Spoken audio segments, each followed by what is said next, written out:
Man, I went to get a Already? haircut today, Malcolm. Yeah, I I need find to go get one. I gotta find a new barber. Really? I can't. It can't be the Spanish lady no more. She fucks You know, up. you didn't like what she did? You know what it Is is that that why everything's hidden? no, no. I'm trying to Um, lay it down. She left it just a little longer than I like, so it's and like you like, so you're trying to get sticking it up. So I'm laying wet. it down a Yeah. little bit, Recording. But like my part is not Yeah, that I smooth. need It's to like a go get one. boomerang. The fade is flawless though. Really? Her fade is flawless, but she can't get the details. You didn't like what she Mm, did? You might Pissing be me off. time for Yeah, I'm gonna have to a new one. find somebody else. I'm gonna drive out someplace. Uh, yeah. then you like so you're trying to get I it mean, my like barber's. yeah. I mean, you're in Burbank, so her name is Elle. She does most of the. She does a lot of like basketball players and celebrities hair.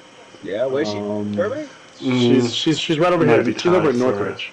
might be time Send me for her a new info. one. Place called Sheer Bliss. Yeah, Uh, she's cool. yeah. Yeah, I've never had any I mean, my barber's. issues I mean, you're in with Elle. Burbank, so So her name is if you Elle. want to check her out, she does everybody's She hair. does most of the. Um, She does a lot of like basketball yeah, players and remind me celebrities later, and here. Yeah, I'll send you her stuff. Um, Um, she's right over here. She's over in He's Northridge. Place Character called she's so Sheer weird. Bliss. So that Yeah, was the she's Toro cool. Yeah, I've Castellancer, never but had she has a any 15th level issue spellcaster. with Ale. So if you want to mhm. if you want to check her out, she does But it means everybody's hair. he's level Um, 15 as a spellcaster, yeah, not remind me he can later, cast and 15th I'll level send you her spells. stuff. Oh Um, yeah, it's just yeah. it's just listed as he is in the D&D book. Uh, so he's just a level 15. Hmm.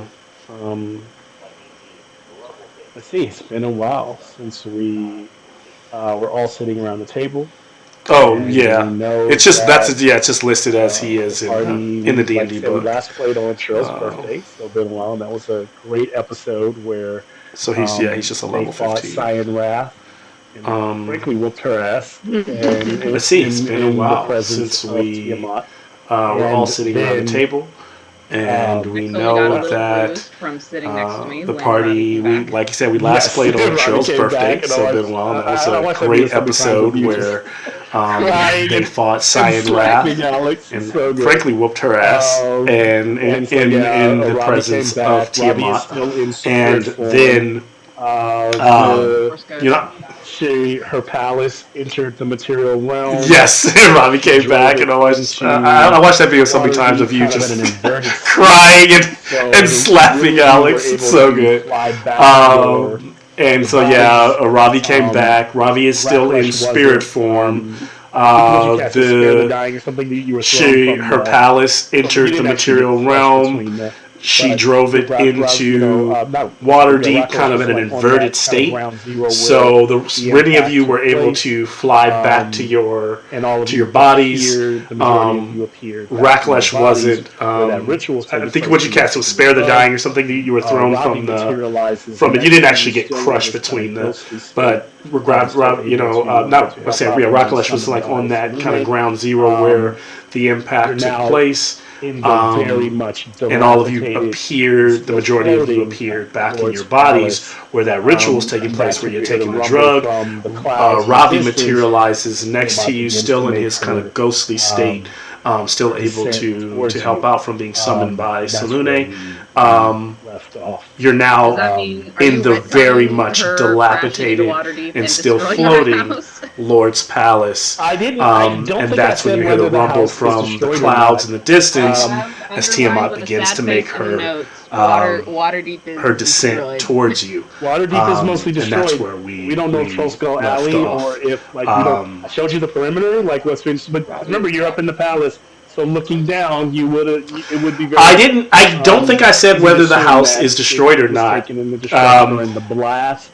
You don't know because you're not really down there on the ground. But it looks, it's a lot of destruction. Are Waterdeep you is mostly certain destroyed, she but we destroyed don't it? know if Trollskull There you Alley go. or There you if go. like we We don't. have I to showed you the know. perimeter, like what's been. Because remember, And you're up in the palace, so looking down, I you am would. going It would be to very easy to retcon assume that that in a it was moment taken in the of destruction or in because the Racklesh wasn't blast. a full You don't know body. because you're not really His down there on body the that ground, but it either looks, Lady it's a lot of Silverhand or one of the destruction, high and it level is in that area. spellcasters kind of did like either There maybe a you go. feather There you fall go. and then Um, like a and mage landing or some type. to pull Reckless. I am going that don't want to deal to with Reckless's body being retcon She's that got in teleport. the Silver moment Hands has got of teleport. because There you go, Reckless teleport. wasn't a So full she would body have used in his that body spell slot that to get either Lady Reckless Silverhands or one of the high along, level and that would spellcasters So you're saying that if kind I of did said like she either didn't do maybe a that, I hadn't feather answered fall spell and then like You can keep the spell slot. a mage handing or some it's type a to narrative pull teleport. Rakhlesh's She body read it because off I of a don't want to scroll. deal with Rakhlesh's body being several the other hundred one's feet below. prepared now, and she's got. There you go, teleport. So she would have used that spell slot to get Rakhlesh that to gets Raklesh you all, then that would kind of fix that. Onto You can keep the spell palace slot. with you. Parts of the palace are it's a narrative many of the teleport. towers She have read it off of a trouble. scroll. The other one's just can't prepared think now, of and that's what using she's got. the majority of the palace itself to your benefit because many of the halls have collapsed. Yeah, so that gets Raklesh the majority of its usable nature is a floating platform. There is a couple of floors. Onto the palace. Pretty much you're fighting. Parts of the palace are fought, dilapidated. Many of the towers have crumbled. Where you fought Eldricon, the roof's you been can't shared, think of completely shorn using completely off. the majority it's of the that palace part, but when itself you're to your benefit between because there many of the halls and have the collapsed. And so balcony. it's almost So just the the balcony where majority you all of its stood usable during that nature banquet is a and you floating watched the stars platform. There fall is a from the couple sky. of floors. That's kind of like the main Pretty much you're portion of the field that fighting you see. where you fought. I can actually we're inside the if hall. we go in a little bit closer and I take the tabletop away and we do overhead here, you can see.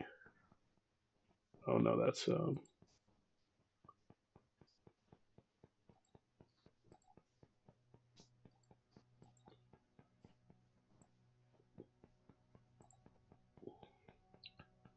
so you kind of see that all this is the exterior balcony, what's left of it. Some of the pillars have collapsed. And then where you see the walls, these ruins lead inside of the palace itself. And then those three archways kind of lead into the space where that grand hall where the throne room is and everything. But much of it is dilapidated. But this provides some ruin to take cover, and then each one of those ruins does have a platform or like a piece of where they can. So you have Vajra here in the white. You have Lady Silverhands. Obaya is there. Little Lenore is down inside of like taking cover inside where you all were originally performing the ritual. The rest of you are out here in some way. There are a few guards, kind of scattered guards. The guards who are left who have not died. Killjourn, our boy Tempe, what's her face? Demetria, Raklesh, Ravi, Ghost, and Amnon are all there right now. So the cast lanterns are a little bit farther in the back. You can't see them, but they're inside. But they're like kind of like they'd be like peeking out one of those windows up there, casting. But yeah, if that helps a little bit, kind of set the scene. When we start, for strategic purposes, I'll allow you all to adjust and move your characters up to 30 feet from where I have you standing now. Anybody want to reposition where they are situated? Yeah, can Silverhands be down by us? Mm-hmm. So these guards, there are guards or they're Tiamat's No, they're just guards. They're just regular old Waterdeep guards. If she's sort of to the right of Raklesh, would she be able to get half cover from the like sort of ruins there? Yeah. Yeah. Okay. So you want Silverhands there. Okay. Now she was getting half cover from the ruins up there, by the way, if you were moving her for that. But reason. I have a plan. There's things There's things I All right, want her to do that involve touch, so I need her down on my Okay. level. So she's now down there. Which one is Amelia Castle Lantern? She is in one of the towers up here, but where's her miniature? She must have fell. She's taking a nap. She will be this in the yellow, and then the husband Ricario is there, but they are in here right now. If they could sleep through the castle, I can place them up here if you want them as well. Or say that again. I was just talking to Cheryl, saying that if they slept through the castle crashing, I don't know if we can wake them up.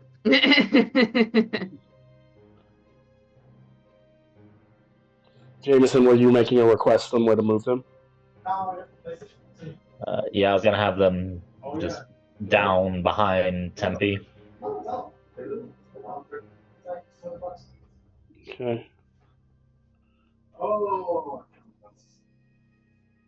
Malcolm, don't listen. Malcolm, turn your ears off real quick.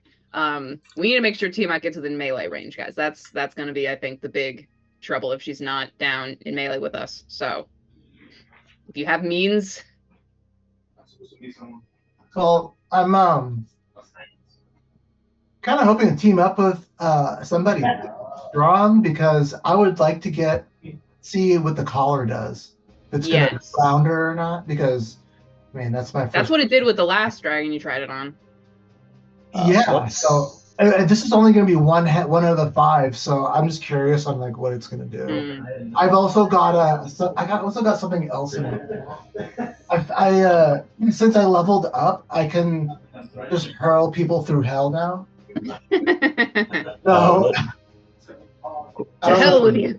Yeah, I don't know if Tiamat's a fiend or not. So that's like the thing I'm curious about. If she is a fiend, I get extra damage against her, but yeah, if she's a fiend. But also she's gonna have legendary resistances, but as long as we can get her to get rid of those.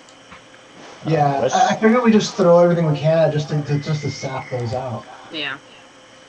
Would the caster lanterns know what a dinosaur is? They have a young child, I'm sure they do. No, I mean you can probably just like compare it to like a Tarrasque. That's kind of a dinosaur-ish.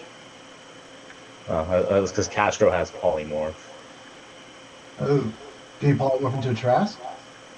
No, specifically has to be a bee, Malcolm's shaking his head. and it's got to be. Malcolm! Don't pull that bull. Also, Malcolm, I know it's been 2 months since we played, but are we going to have our pictures be put into our little squares? Yes, let me do that. I'm like, usually you're doing that while we start talking. Swear us. Question. They're gonna have little X's on them. The screenshot that you sent me, she only goes up to level 7 spell slots. Is that correct, or does she have her level 9 spell slots? Who, Vajra? Yeah. Oh, let me see the other ones.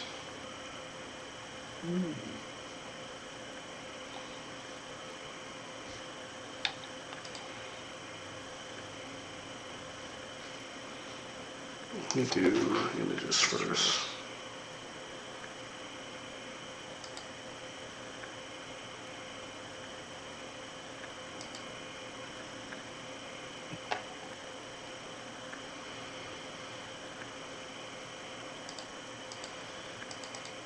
It's weird. Normally you all populate your images automatically populate, and they did not today. Been so long. Let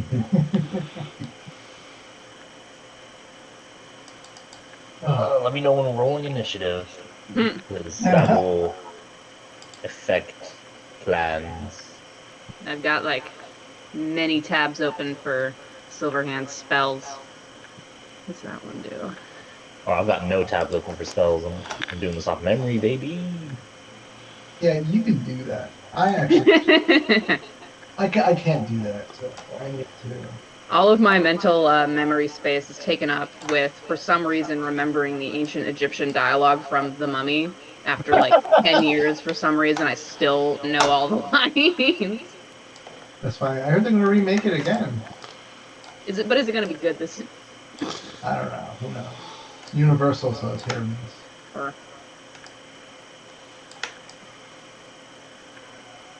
Yeah. But yeah, Most of these spells are kind of useless for this. I feel like a lot of the spells slots of Silverhand are just going to be wiping out legendary resistance.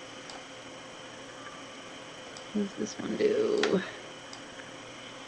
Yeah, Amalia ain't doing shit with her spell save DC of 14. I think Tiamat just innately passes that.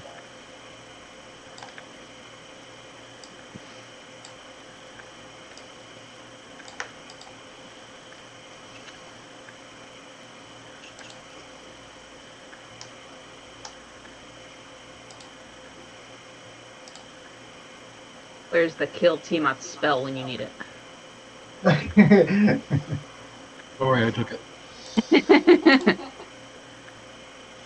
I created it in the homebrew thing.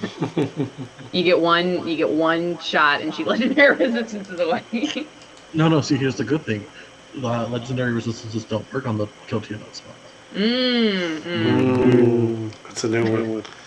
Some good stuff here. Malcolm's like, alright, Robbie's gonna die first. Again. First and second death of the party. Wow, you're overachieving there, Lex. Malcolm never answered the question of would the Cast Lancers know what a T-Rex is? I don't know if I have access to Vajra's level 9 spells.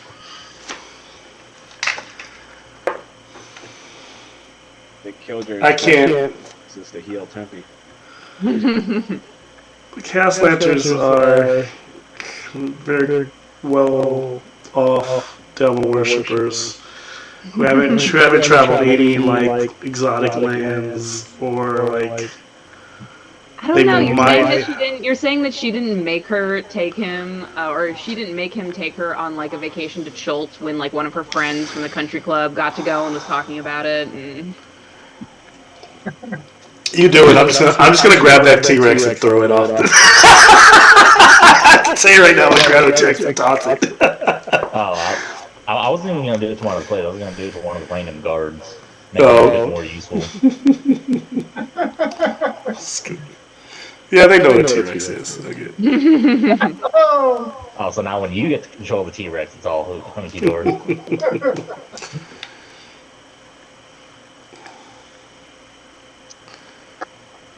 So it could be longer than usual. Okay, here we go.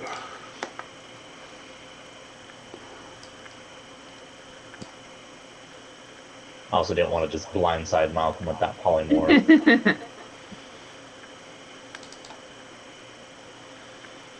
I'll be back in a minute to throw some drinks in the fridge.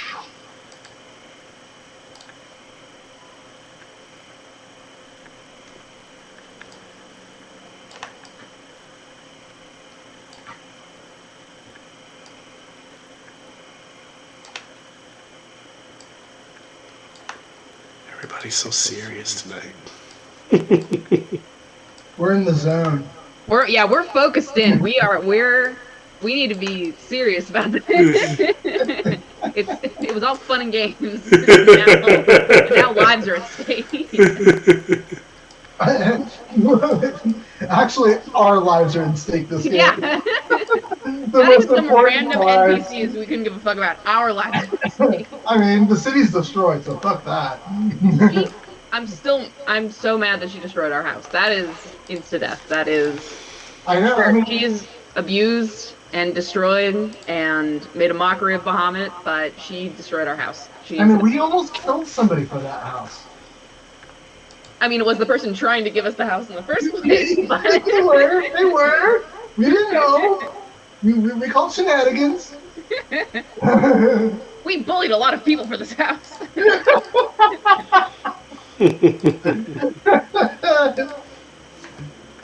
you know how many orphans we threw in there? We enslaved so many ghosts. You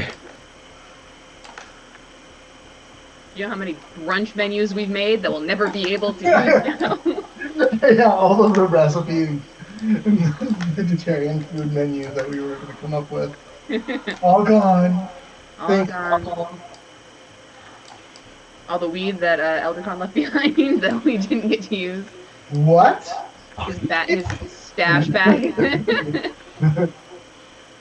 Our stash is gone. Fire Rocka, no. Oh man, the journey to get here. We started out in the sewers, getting our shit handed to us by baby beholders, and now we're about to fight metallic Tiamat. Bahamut. Tiamut. I think Tiamat works because she is a mutt, and we are here. Let's see. Malcolm, this box moving around thing, it seems like arduous work, man. This does not look fun for you. No, I don't like doing it. And normally your all stuff just drops into place, and it didn't do it today. So yeah, it's causing a little more. Been so long, I don't remember. Gross. I just licked the Cheryl. I thought it was. Yeah. Hey, Cheryl's like. I Yeah, like it's to been- form request my box. Come over, sit with me, Lex. Come over here. Oh, I have to do this way. Yeah, I'm like this way. So it's swap. Weird. No. Yes, Oh. weird. Yeah, it's swap. That's what I was confused. So technically on my screen you are to the left of me, but here I need to point this way. Oh my eye. Mirrors. Remember for my birthday when Lex was here? That was so fun.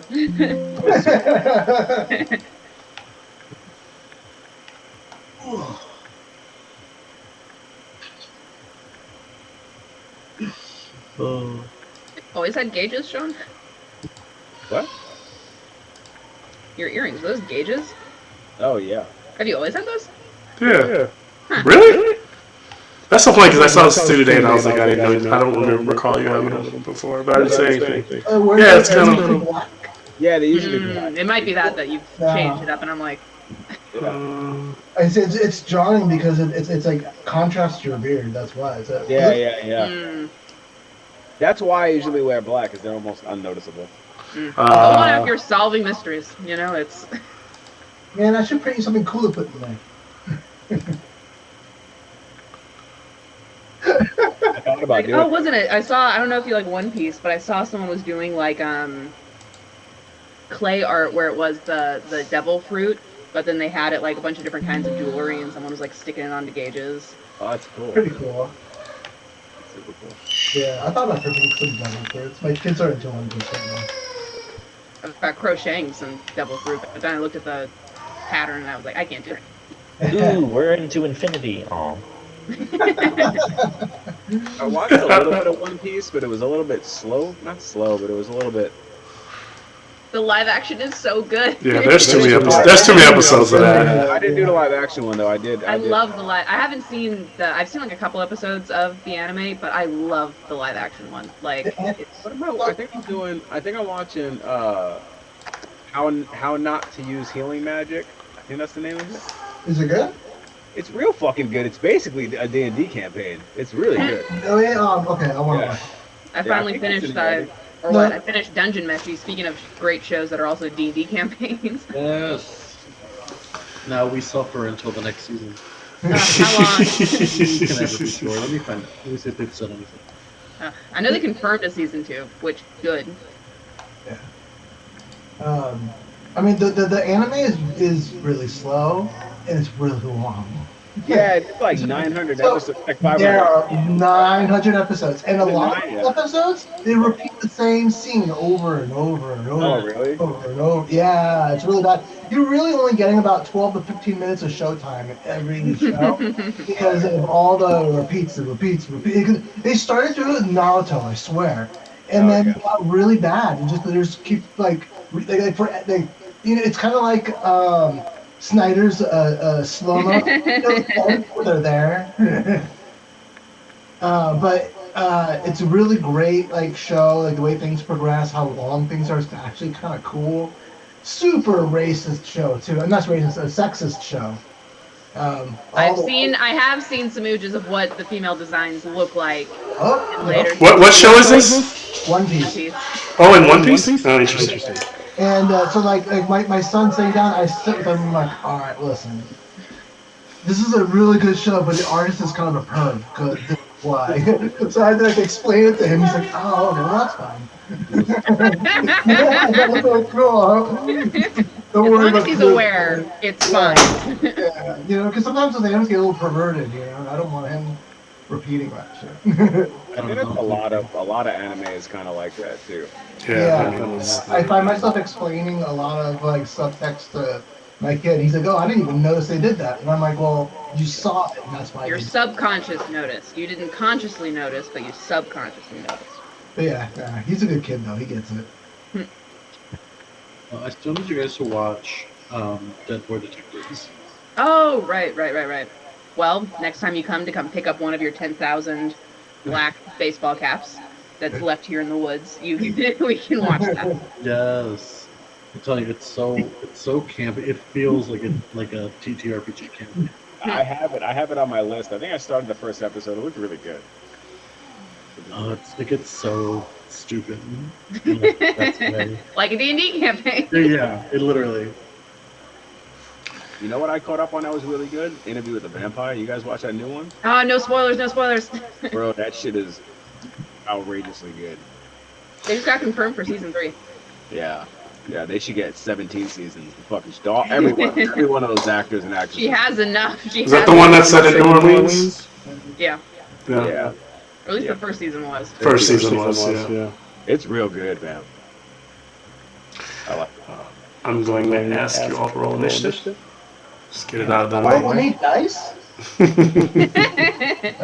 Dice for the dice game? I rolled a fucking 20. The first one, I already rolled a 20. That's it. Oh, I'm feeling good about this. That's it. God, So, it needs chilies. let's see, 22 initiative for me. So for Demetria, I'll wait for, or here, I'll put it in the chat. Okay, I got Put it in 22. the Zoom chat. Is that where we're putting it? Yeah. Okay, yeah, sure. Demetria's is. Does that work, Nemo? That works.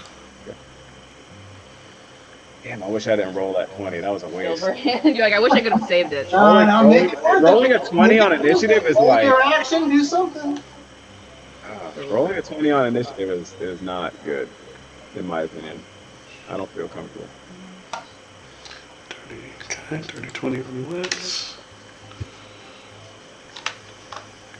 9.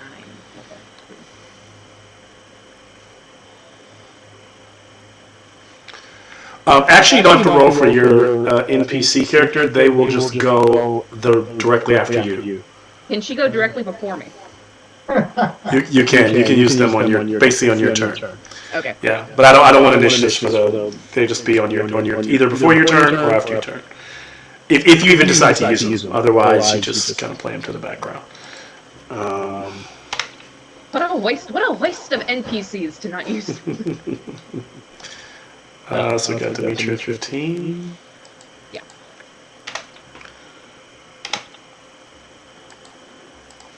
Yeah, I just gotta say, the past couple days when we were saying games coming up soon, I've been thinking how excited it is to build the hiding attack. Yes. Rockalash, what'd you get? We gotta practice our hyena. Oh, 21.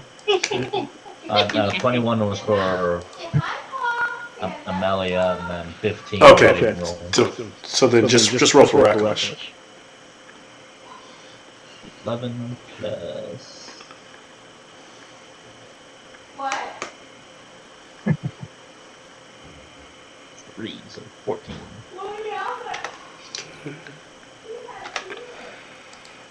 Alrighty.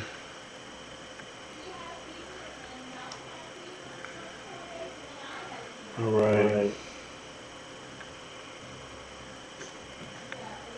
Left hand's in, everybody. Here Here we go. we go. Family on 3. 1, 2, 3. Family. I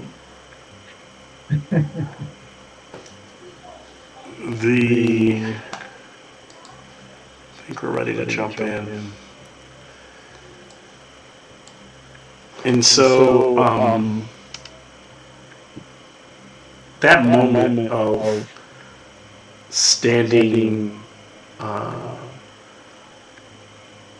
there at the peak of Bahamut's palace and watching the earth push up quickly towards you, and all of you thinking that it might be the end, and then being jettisoned back through time and space, through the astral dimension, back into your bodies, and awakening to actually see the calamity taking place to your beloved city, I think, sends a wave of emotions through you. Anger, desperation, fear, sorrow, all of it, as Demetria has stated. This Tiamat has taken so much from so many, but so much from you specifically and from you all. And now, as you stand kind of speechless among the ruins of the Lord's Palace that is floating with Vajra and Lady Silverhands kind of still using it, still kind of commanding it and wielding it very slowly. The last handful of guards holding on with the little bit of morale they have left. They are several hundred feet above the earth and don't have much to me elsewhere to go. While the Castellanters kind of sit brooding, fear on their faces, sweat. This is completely above anything, but at least they, and initially they thought the best place to be was the Lord's Palace, and now to see the grumbling and the groaning in the sky of the god Tiamat, they are praying to the Lord of the Nine Hills, and are at least happy to see Araka as she materializes, having been banished momentarily somewhere else by Teeth Takesis as she kind of shakes it off. Killturn's wings kind of sprout. He stands his ground. All of them looking to the dark skies, waiting for what comes next.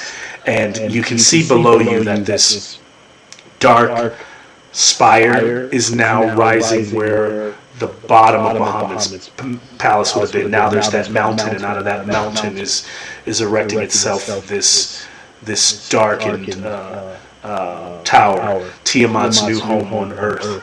And many of the Water Davians fled the walls of the city early on, taking their chances outside the city walls, but you also know that many hunkered down here, and that many probably, when they saw the light from the sky, called out thinking that Bahamut was coming to save them. And so many lives have been upended this day, and this boils your blood, and you know that there are survivors down there scavenging to save the lost or save those who may still be alive. With this moment, with all the air sucked out of it, before anything else happens, I just give the left hand all a moment to share where they are, and maybe even share with each other any remarks before the battle to come, as well as what they're calling out and what kind of battle decisions they're making in this moment, because they know it's coming. They know the inevitable is here. I'll turn it over to you all.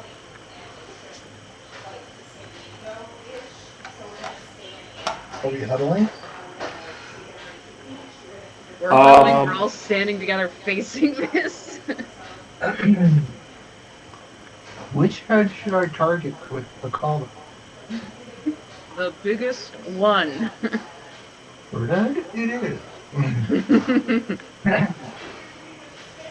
Demetria, for the past couple of, I guess it would be days in game, just the last few days, Demetria's been torn up, trying to think about what the right thing to do is. We know about potentially calling on Bahamut. We know potentially about taking his place. Ravi has just come back, and that's reopened some old wounds, some somewhat fresh wounds. But I think actually seeing the moment arrive for Demetria, a kind of battle peace comes over her, where at least right now we have an objective, we have each other, and all we have to do is fight, and all we have to do is make it through this.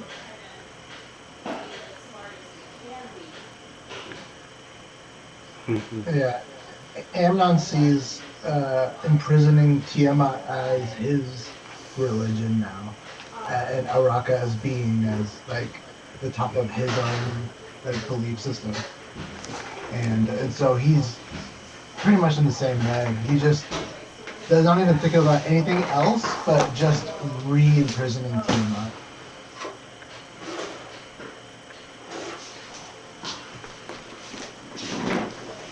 Got it.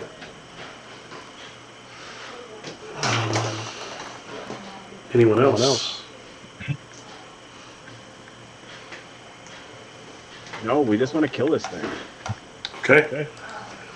Um, We're angry. Well- and we're not. Tempe's got no thoughts. Tempe's one thought is fuck this bitch. Yeah, Tempe is like, this is it. This is the swan song. You know? Where is Yeah. Lenore? Where? That's a good question. she's behind the castle entrance in the doorway all the way in the inside. Yeah. Yeah. Ravi would like look over to see if she's okay. She looks, while she's staying put, Robbie is one that found her in the woods. she looks concerned, but strangely for a child her age, she has a calmness to her resolve, to her overall countenance, and her eyes don't waver as she just kind of stares back at Ravi, almost with something, a look that tells him she's determined in her youth in this moment to see it through, and she's not showing any fear in the moment. I think Ravi would also. Actually, let's see. I see if Ravi notices that the necklace he gave Lenore is no longer on.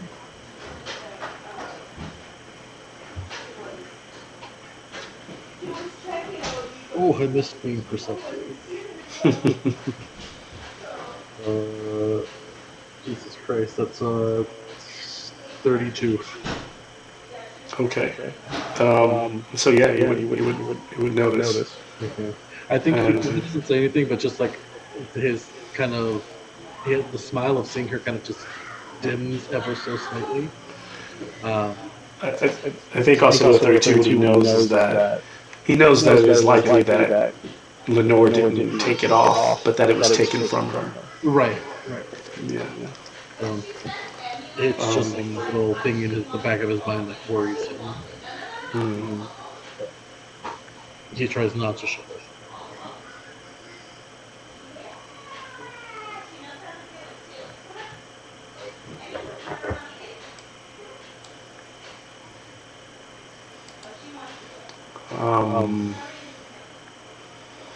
And as this happens, the winds shift for a moment, and you're all forced to look out ahead as these dark, brooding, kind of cloudy vanilla clouds ahead of you begin. They're kind of apart, but they pierce at the distance as a light emerges on the horizon, and you see this dark kind of form, that body kind of drop out of the clouds and wheel into position, and as she kind of turns and levels out, that massive wingspan goes out, kind of magically catching and keeping that body held aloft above the clouds. And you see all five heads laser focused, centered on the Lord's Palace location. And she lets out that bellowing roar. And as you hear the roar, that guttural roar, it causes kind of your very bones to quiver in her world-ending presence. And she is barreling down upon you. All of you should give me a wisdom saving throw. You are immune to frighten. Within Okay. 30 feet of me, you are immune to frighten. All right. Anyone 30 feet out, so I would still need... Okay. Major is ready to fucking go! Fair The enough. question is, do you Clear eyes, consider full the hearts. Castle Can't wait. Lanterns allies? Excuse me? I was asking if does Demetrius consider the Castle Lanterns allies? Because that's for Enemy of my It's still enemy of going my on? friend. It just came up, but you Hold on one should second. have left this out and I had it. Oh, okay. Because it was going off. It's been going off for like 10 minutes. This is not She the was Mrs. Malcolm save us. name Trotter. Mrs. Trotter, save us. I'm like, do I know any of your This is. You got Trotter is my last name. Here we go. This is Malcolm Save Us. Woman to woman, Mrs. Malcolm Save I'm pretty sure in the last 3 years we've heard you say her name a couple of dozen times, right? I think it's I know her name. the note taker does not know her name, and that's interesting to me. I know the name of. I'm not gonna say it either because I know it. You go to Instagram and check really quick. I'm trying to be professional. I'm trying to be. Show Okay. respect. I'm looking for my.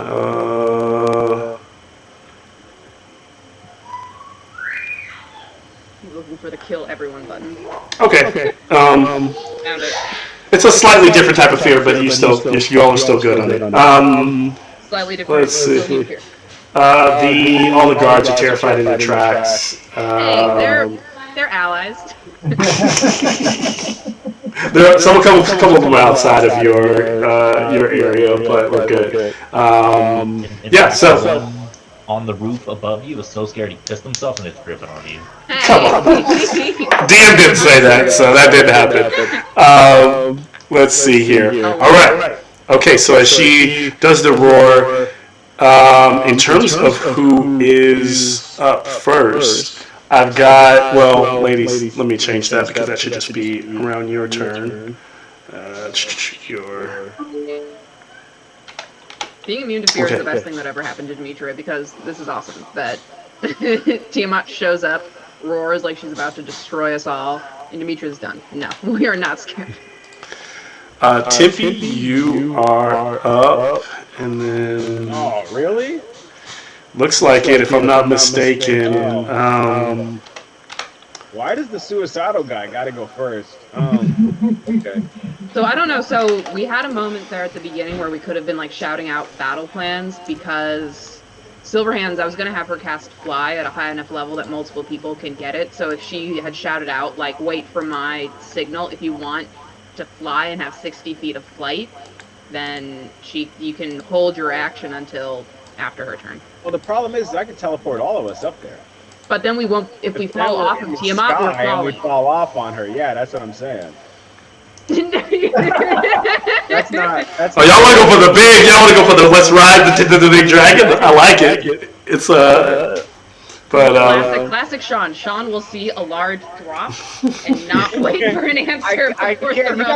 You guys got to see me at like the Grand Canyon. I don't know. I get real Do what you wanna do. edges of shit. His family has him on a leash. That's right. That's right. I gotta be in a harness at all times because you never know. The one that twisted your shoulder. I would like to rage. You also notice that I have them hanging off of her, You got passengers? off of her wings, but in because the way the miniature is set up, I imagine that there's this kind of like almost like this halo arc thing around her head, and the two scales are hanging from either side of the platinum or the silver dragon head in the middle. But you also do see the celestial scales. The celestial scales hanging, and the one that is tipping lower is vibrant in that necrotic dark energy, while the radiant light is slowly petering. The flame is almost extinguished.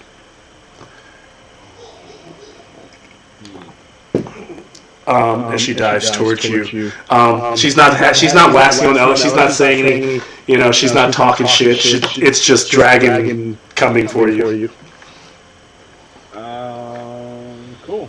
And she is still out. She's about because I know you see where the dragon is, but can't really move the dragon around a whole lot. Too heavy of a miniature. So I'll tell you just for the sake of distance. It's too huge. She is right up. She's about 100 feet out. Can I do something I don't really want to do, but I think I should do? Don't jump off the cliff, man. No, I want to teleport onto her back and just start fucking her up, but I know that that's not the smartest thing. Oh! Why did Cheryl just say do it? You see, she said do it. I said do it because I believe in your initiative. It's encouraging. She's encouraging these bad habits. But no, I think I need to. I think I need to take a step back for a second. Can I hold? So I could use Killjourn after Tempe goes, right? You can use them before or after. Before or after. I'm Can I hold my action and have Killjourn heal me? Yeah. Have him go first. You don't need to hold your action. You can just say kill Killjourn. Yeah, you just Killjourn goes first. You just it's your I people. see what everybody else does first. Is what Oh, okay. Got I it. actually want to hold Tempe's action. But have Killjourn heal you with his I want to turn. have Killjourn heal me. Yeah. Yeah, you can do that. Yeah. Okay. So I'm gonna do that, and he's gonna use whatever the fuck he used to heal. I think it's called Lay on him. Healing Touch. Yep. So it says magically regains 30 or 68 plus 3 hit points. So 68 plus 3.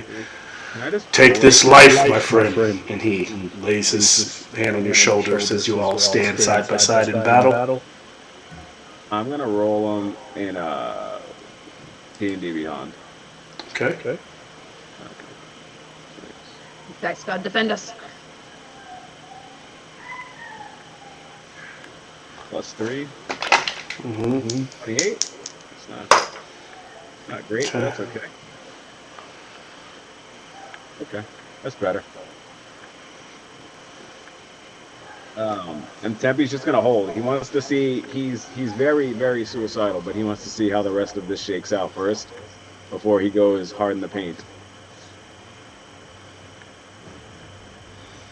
Okay, so he holds. Tempe does look back to make sure Lenore is at a safe distance from where he is. She seems safe from where Tempe looks. Tempe looks back, and then as quickly as he looks back and looks forward, and in that blink of a moment, because she also legendary moves, and the dragon kind of Tiamat kind of barrels in and dives low, and you watch like one of the wings kind of tuck in, and it looks like she's literally going to shoulder check the palace, and that's what she does as you hear Vajra say, "Brace yourselves!" as she slams into kind of straights the side of the castle here. So as she kind of just hits it, she's at that moment still pushing through, but as she hits it, all this kind of debris and rubble begin to kind of get shot off in the air. I need a dex save from everyone, including anyone you're controlling. What's your aura bonus?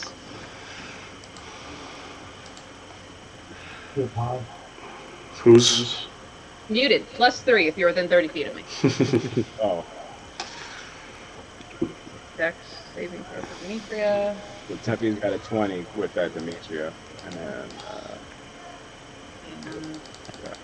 Oh, Demetria also got a 20. nice? Robbie Backlash got got a a 20. 20 as Robbie well. got a 21, and then Vajra got a 16. Or actually, wait, with Demetria's bonus, I got a 24. Okay. What is it? Plus 3? Plus 2? plus 3.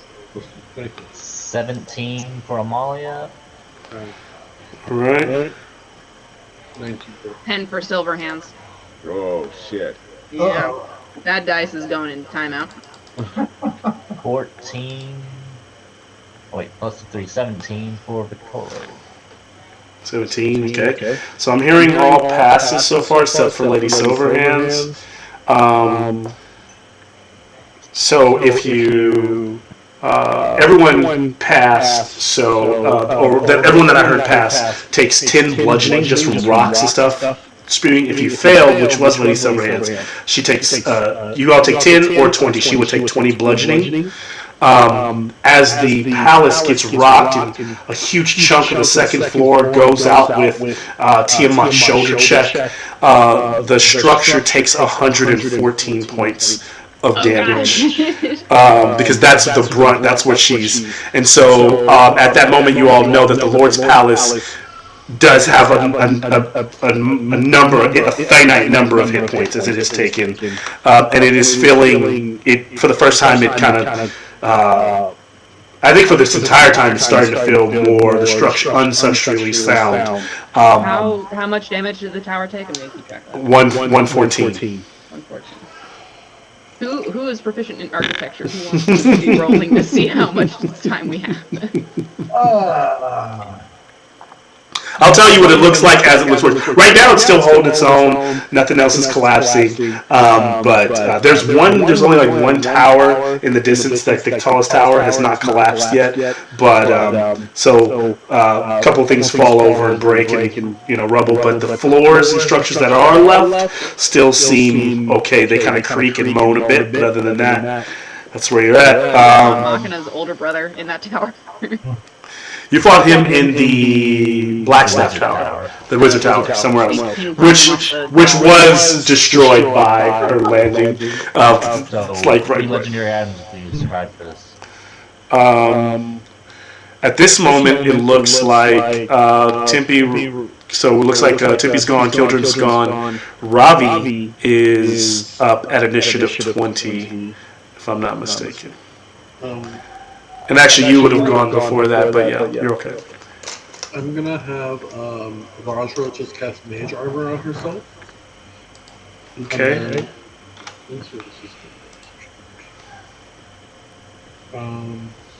Sorry, it's been a minute since I've used one.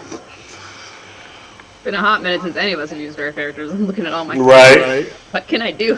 I'm gonna, as my action, use Twilight Sanctuary.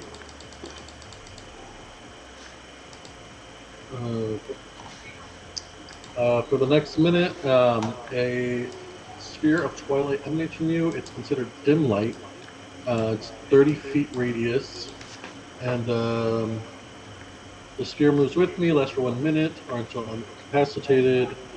If a creature, including myself, ends its turn in the sphere, I can grant that creature one of the following benefits. I can grant it 1d6 plus 12 temporary hit points, or I can end one effect on it, causing it to be charmed or frightened. Okay. And then as my bonus action, I'm going to Wild Shape. Did I do that? No. Yes. Bonus action, Wild Shape into my Dire Wolf form. Kitty wolf. Put your wolf onto the board.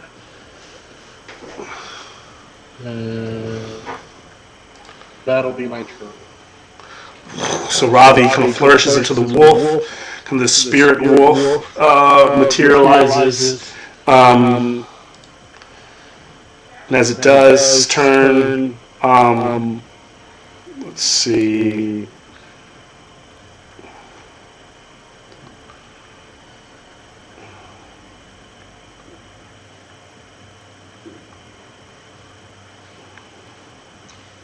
Okay, then we move to Demetria. All right, Silverhands is going to go first, and she is going to step out from her cover, and she is going to really quickly move through the group of us, and she is going to cast Fly, and she is going to be casting Fly at... She's going to cast it at 8th level, so that gets 1, 2, 3, 4, 5, 6 people she can grant a flying speed of 60 feet to. So that's going to be Demetria, Tempe, Kildren, Ravi, do you want to fly? Ravi doesn't need it. Ravi doesn't need it. Amnon, do you want to fly? Or do you want to stay on the ground? Do you want to fly? Give Amnon flying speed. Can Araka fly on her own? Yeah. Okay, so Araka can fly on her own, not Araka. And then I guess... Do you think I should do the other 3 of the guards that are kind of around us, if there are 3 guards? If it's not costing you anything... I mean, if you're gonna give it to one of the guards, I'd say you can give it to Vajra. Vajra, okay, give 1 to Vajra. Damn, is Rakalesh chopped liver? Rakalesh, fuck, right, Rakalesh. So then that would be... Rakalesh eats chopped liver.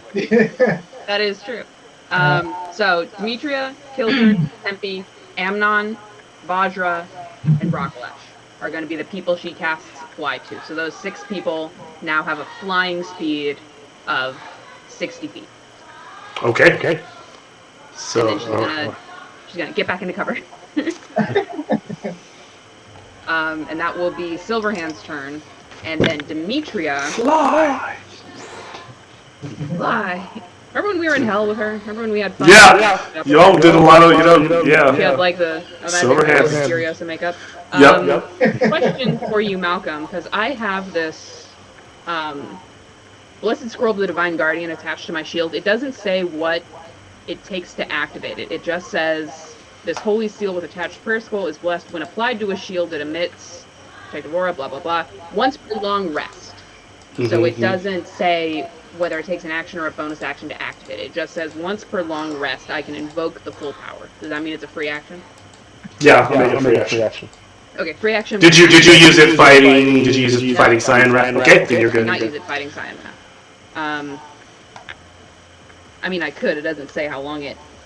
Okay, it lasts for 1 minute, but it is a 30-foot sphere, and anyone who is within this barrier of divine energy is resistant to slashing, bludgeoning, and piercing damage types. Okay. So as long as you're within 30 feet of me, you are resistant to those 3 damage types. And I'm going to bonus action chuck up the shield so I can double hand the Mace of Disruption. And then as an action...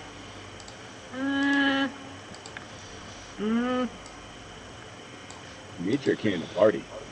For real. She fucked up my house. She has to die. She attack. I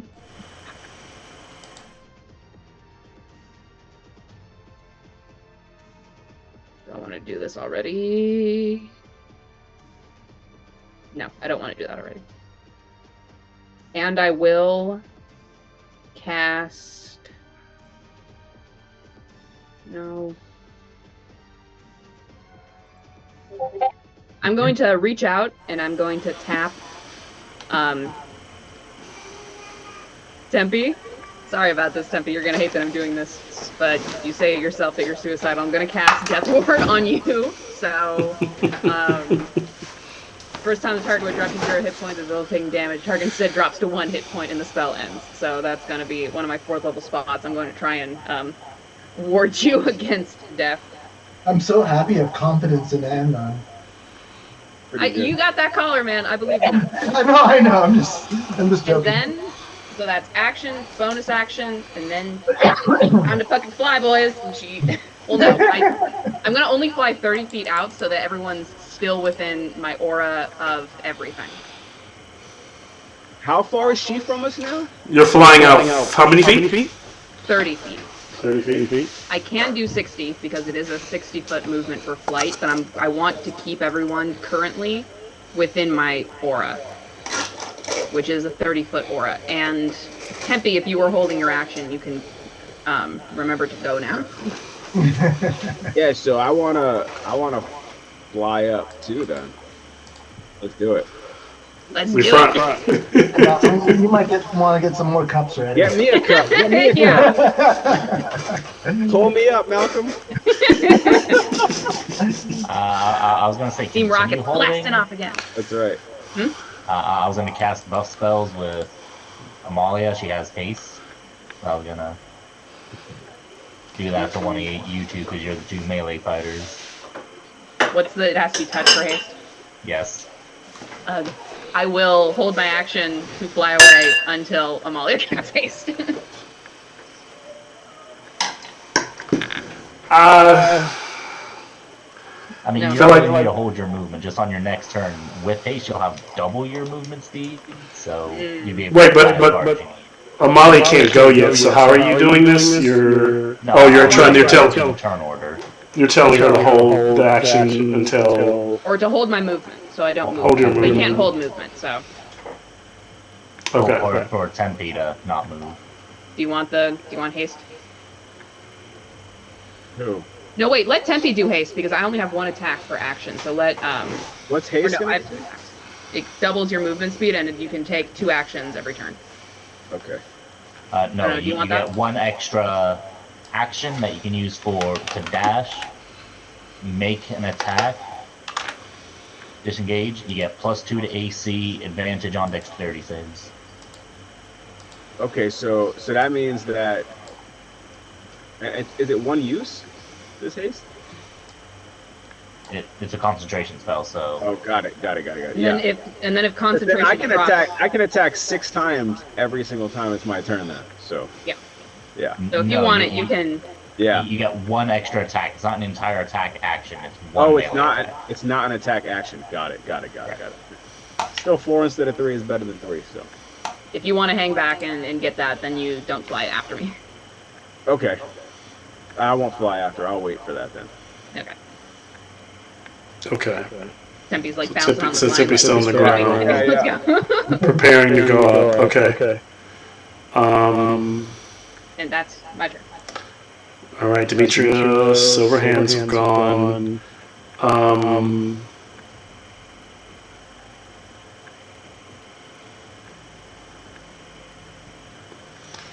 Then it's Rakalesh, if I'm not mistaken. Some of the... I think Amnon goes before me. Oh, we're going to have Amnon. Amnon. What did you get? Did you get a 9, Amnon? I did, yeah. Oh, Okay. Oh, okay, so that 17 and 19, I think that's saving throw. Whoops. That is it. Those are, yeah, that's what those are. Ah, okay. So then Amalia will go first. She'll tap Tempe on the back to cast haste and be like, well, you know, you shouldn't fight dragon in heels, and then she's gonna run off. Good for her. Wait, do I have to take my heels off then? Oh, But the leather pants don't lengthen no, the I leg can't. without them. Yeah, I gotta. They're over the knee boots. It's gonna take you 5 minutes to unlace. Yeah, it's gonna be by the time I unlace these joints. Forget about it. The fight's over. She's got 35 hit points total right now. So, and she only started with 45. Yeah, She's she squishy, so she's gonna cast that and then just retreat, run away. Can you put her inside the place then? Yep. Have her in full cover. Along with the child. Okay. Rotavio's still out there? Or okay. Yep, he's still out there. And you said Tiamat's 100 feet away. He'll attempt to cast Polymorph on Tiamat. Automatically fails. From a 4th level spell? It fails because she has immutable form. Nothing can alter her form. Us killing her. Yes. So she doesn't spend one of her auto saves. It just bounces right off of her. I would not have done that. Well, we've learned something. Oh well. You learn. Now you know. Yep. Yeah, Yep. I'm gonna gamble with my turn too. Any spells that would alter her form, except for her changing her own shape. That's the only she can change her shape. That's it. Her body, her choice. Oh man. So that's, and then he's gonna kind of back up a bit and get into cover, but not retreating all the way. Okay.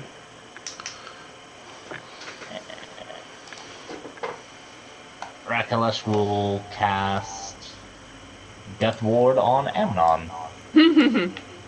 Thank you. Thank And you. that'll be it for his turn. All right. Demetrius' opinion of the Castellanters is just going up. Castellanters and Rakalesh. At this moment, anyone within a 300-foot cone, all 5 heads. As Tiamat kind of slams to the side, she rears to kind of turn to fly up, and she flies and kind of spins so that her stomach is kind of, her belly's exposed and her body is almost like standing up, looking down, and all 5 heads just pour breath weapons onto that space. Everything's bathed in a mixture of these chromatic, fire, radiant, cold. All the chromatics would, because basically all the metallic dragon's versions breaths, which are all the same as the chromatic's breath, except for there's no poison. At least there's no poison. Yeah. Very interesting that Malcolm's turning the rainbow against those certified. Oh, come on! She's not using chromatic. She's not using the rainbow. She's using the metallic. She's metallic hits. I said no colorful hits. That's why I have her using. No rainbow during pregnant. No. Okay, see?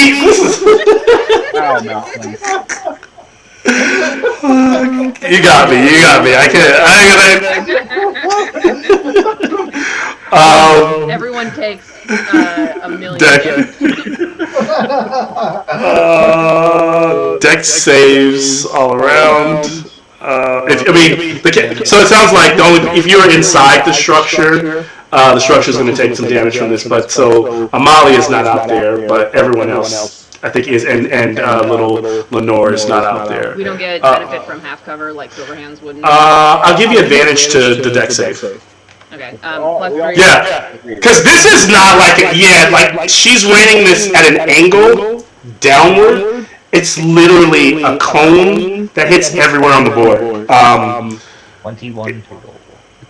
And I can't even find my chromatic frames, so 21, okay.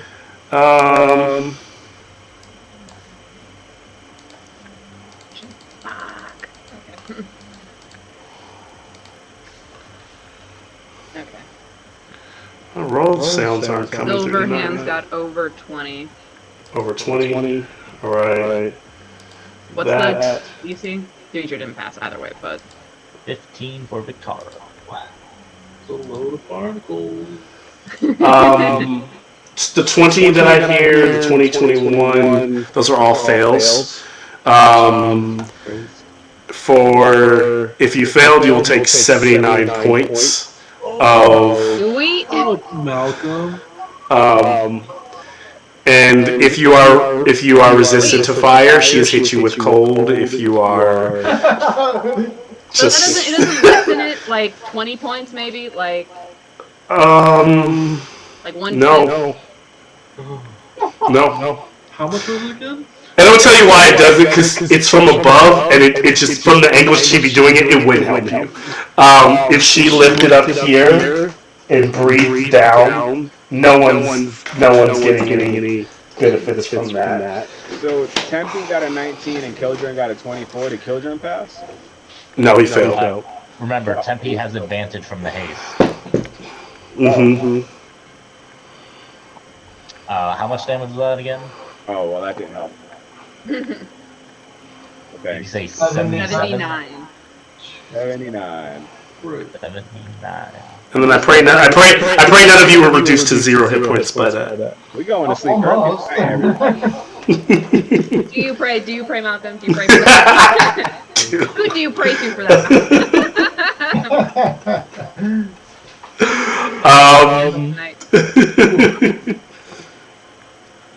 You can't do that again, guys. Clear eyes, full heart. Can't lose. So, what she will, so the way, if you all know how recharges work, normally every round it's a D6, and if you hit 5 or 6, then that weapon can be recharged. I'm doing it a little differently. I have to roll a D4, which means that basically what you know is her next round she's automatically depleted. So the next turn she won't be able to do it.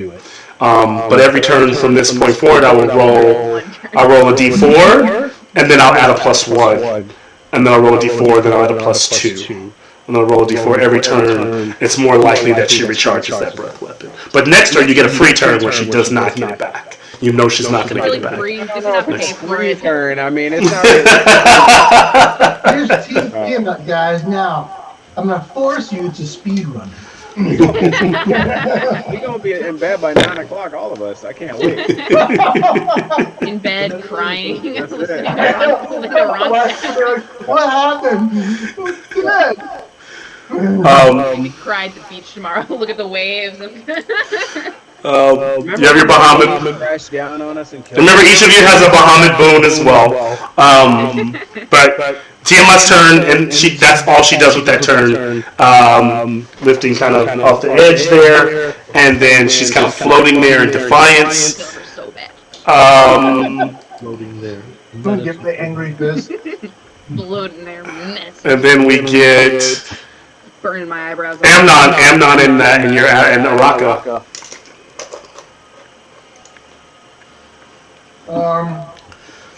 As Amnon is taking all that 79 damage, and all those, I guess, energies are hitting us that we're resistant to it. It just switches on us. And through the plume comes the dragon collar. Okay. And Amnon targets the head that was the red head. Okay, so the silver-headed part of the platinum dragon. Yep. So I'm gonna cast we'll use one of the charges to hold dragon. Okay. Right? She gets she can't auto save this, and she gets disadvantage to the check.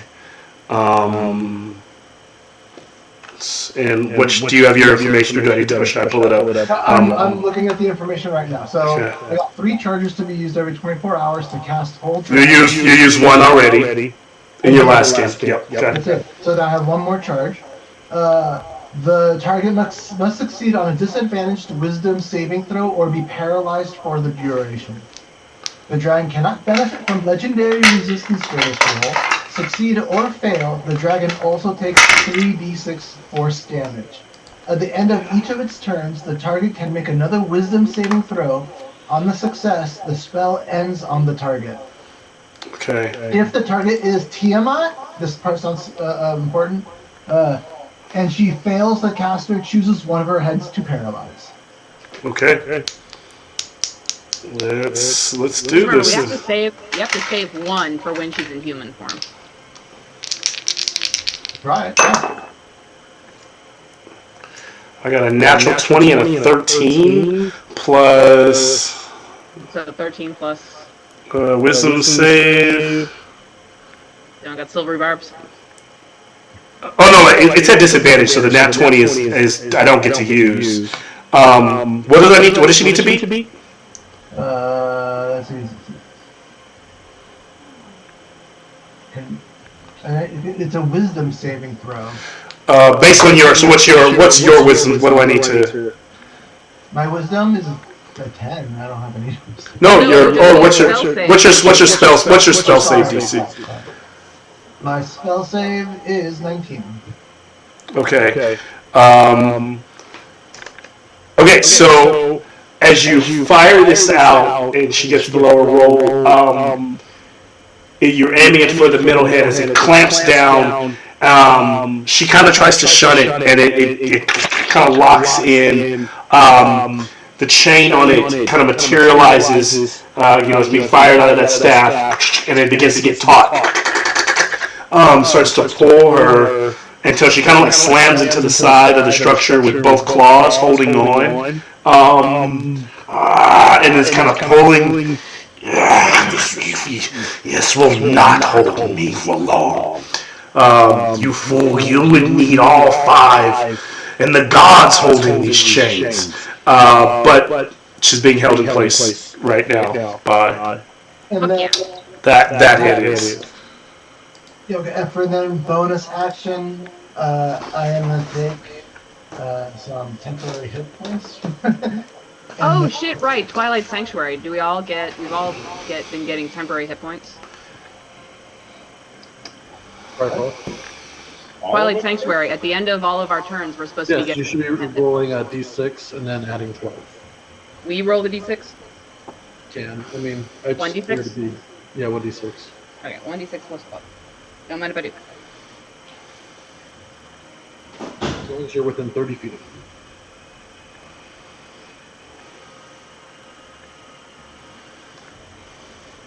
Yeah, Amnon. Good stuff, Amnon. As So then, so Amnon's done after that, and then Araka kind of just like, as Amnon's holding Araka, just will jump over Amnon and will.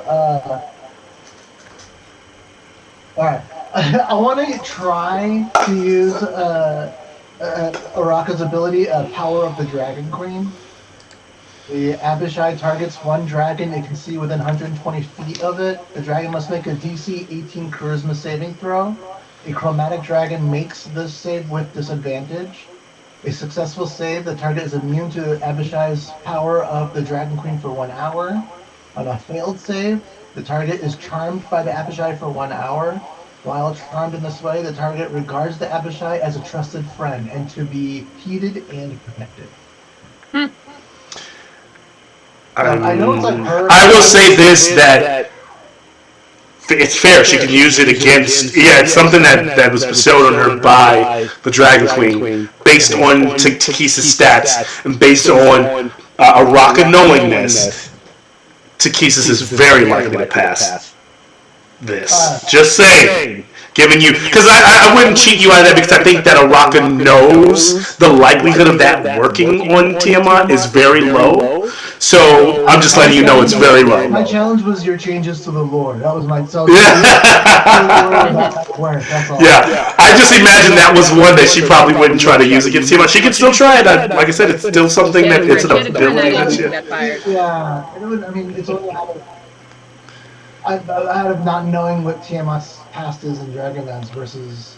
Well, so put it this way, like here's what, and if we take this moment as a narrative device, like there's this moment where Araka. So I think even Amnon would know this by this time, but if we've been playing this for a long time, and so to kind of jog everyone's memory, Araka was the fiend put in charge of watching Tiamat's cell, her prison. So that whole land where Tiamat was banished to, Araka made sure that Tiamat couldn't leave the hell. She was the jailer, and so they had it's that weird relationship that Tiamat has with all Abishai, but at the same time, she also works for the warden, right? What's his face? The Lord of the Night, Asmodeus. So, in that regard, yeah, I could imagine that there was a time when they still had some camaraderie, but in this moment, Tiamat, they look at each other. Tiamat knows they've chosen sides, and I'm also just saying that because Tiamat's charisma is nasty high. So if you're asking her to fail a charm check, it's gonna be tough. Okay. Yeah. So at that point, I'm just gonna do. I'm gonna have her just do a multi-attack. Yeah. She's stunned, so it's at advantage, right? She is. One head is paralyzed. One head is paralyzed. So yeah, she is in a hold. Hold is not the same as stun. She can't move. I'll put it that way. Shot you don't take. Yeah. So. Did you take the damage? Because put it this way, it's like if you put if you lassoed a wild horse, that thing is still bucking and moving. Like Tiamat is still, her wings are still flapping, her claws are still railing. She's got one neck being held down. That's it. All right. Did she take the force damage? Did she succeed the check? On force damage? No, she failed. If it does force, no, she failed. So she would take the force damage too. I didn't get it. 3d6. All right.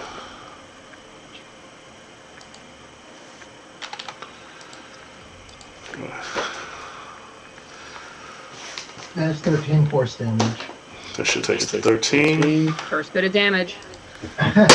Okay, and then now I'm gonna do Araka's attacks. Let me see. Also, Tiamat is colossal, so there are she can deliver no opportunity of attacks. But you can also, but she doesn't take opportunity of attacks for moving away from you as well. Okay. So for the first attack is the Morning Star. Okay. And that's probably gonna fail. It's a 15 that Not gonna hit. 18 to hit. Not gonna hit.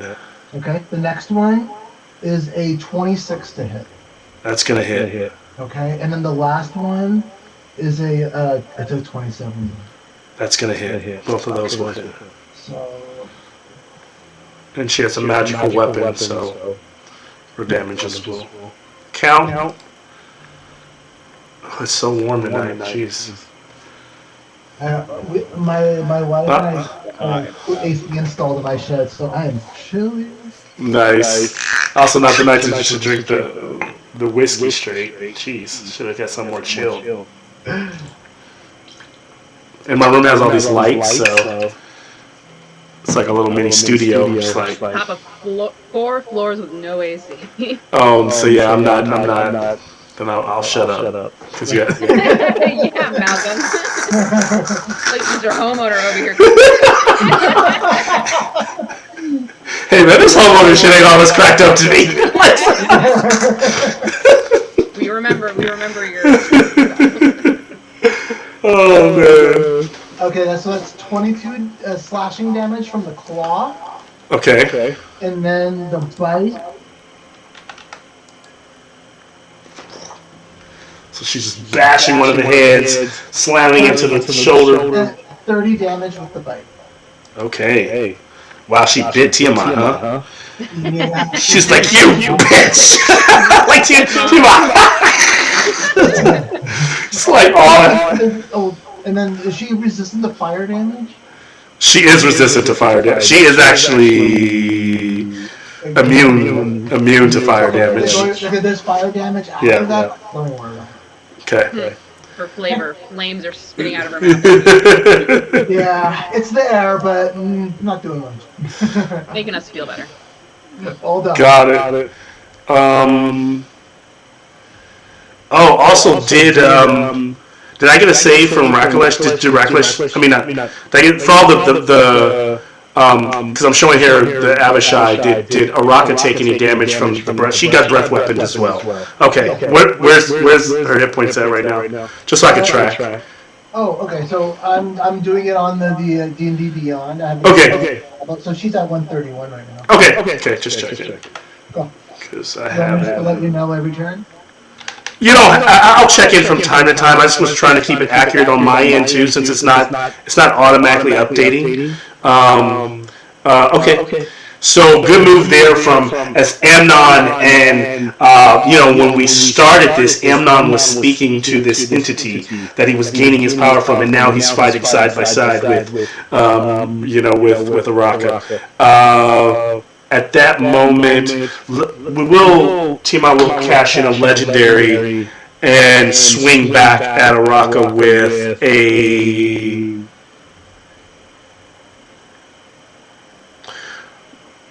a furious bite. So yeah, she bit her. She's gonna bite back. I know this is gonna hit. You probably don't want to hear. It's just an insult to injury on what I rolled. Yeah, I'm not gonna do that. So she bites at Araka, where bites into her skin, and then one of the heads, clearly not the head that's being held, but like I believe that's like the brass head, bites into Araka, doing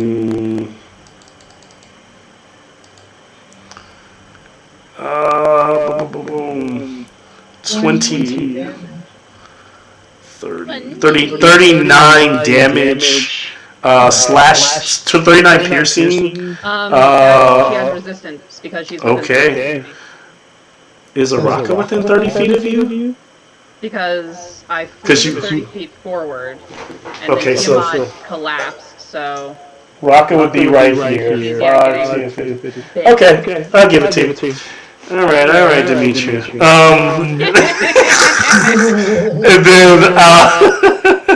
And then from the bite, what do brass dragons do? She takes an extra 4d6.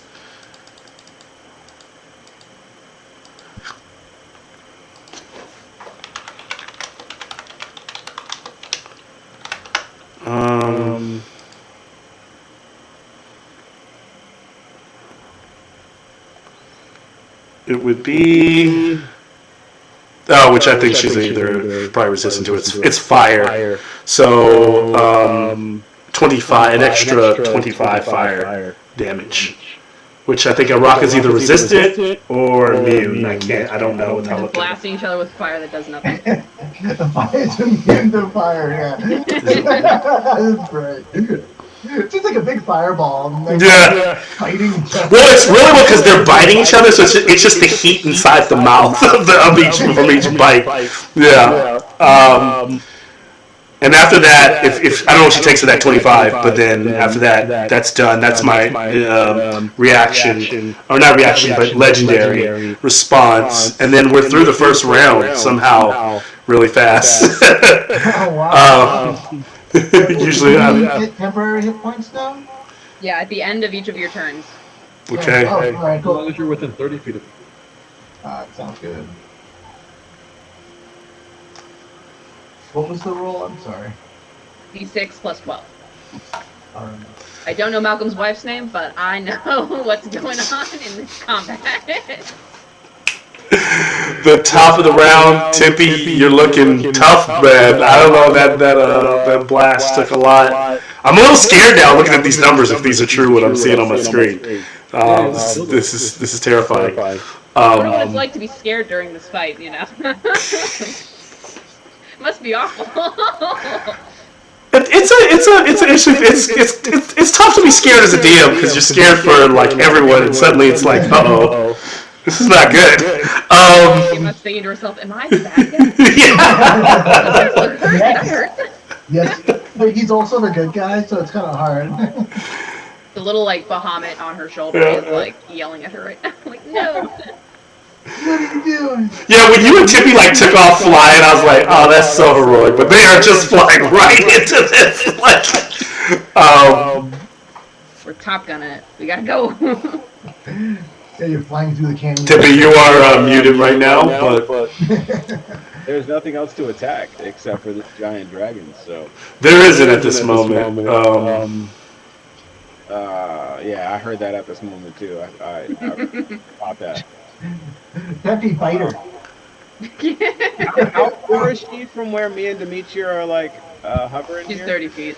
About 30 feet directly in front of you. With flight, you have 60 feet of speed. Yeah. And with haste, you have that double. And the heads are above.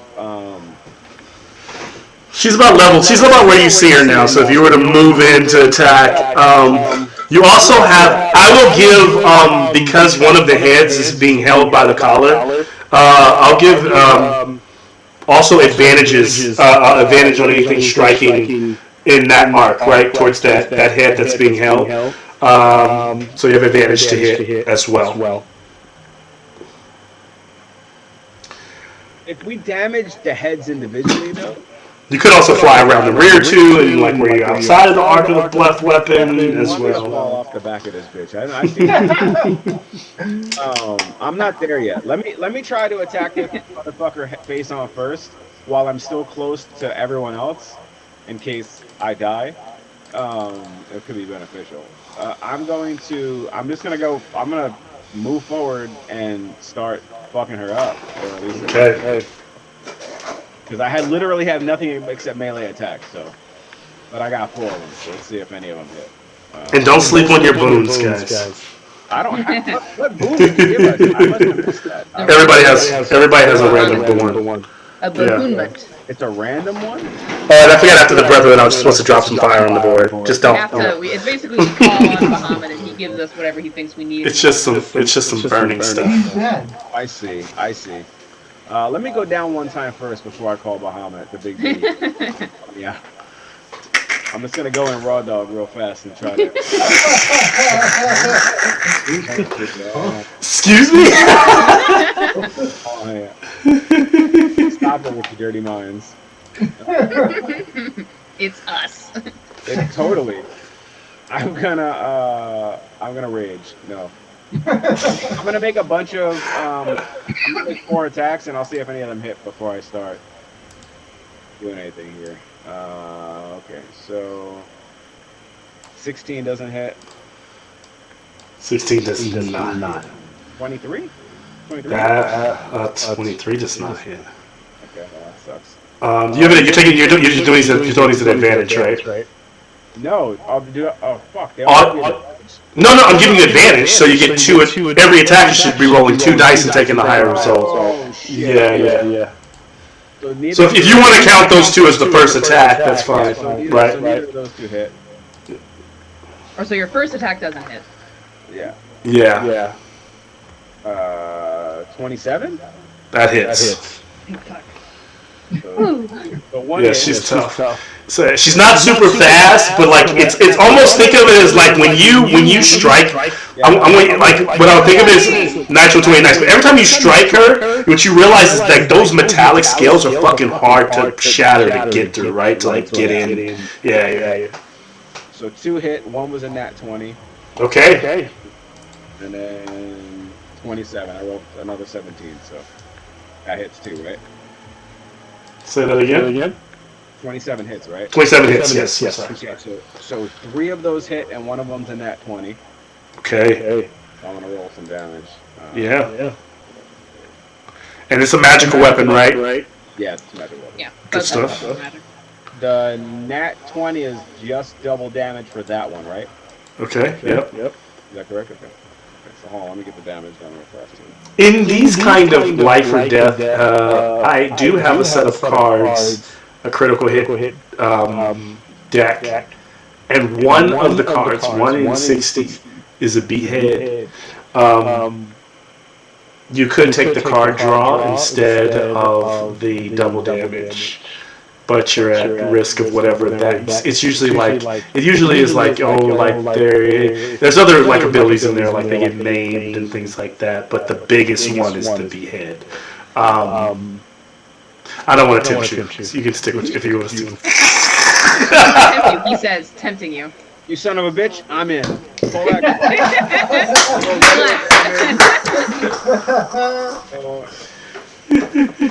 Look at the face Malcolm had in us. He didn't even have the cards ready. He thought we would have some self-control. So it's 27 damage, and then whatever this card is. I don't know why These out forever. I will say these are. It's gonna be really epic if they go your way. Let me make sure the one that's in here. If you get the behead one, we're shutting down this Zoom and we're going to Vegas.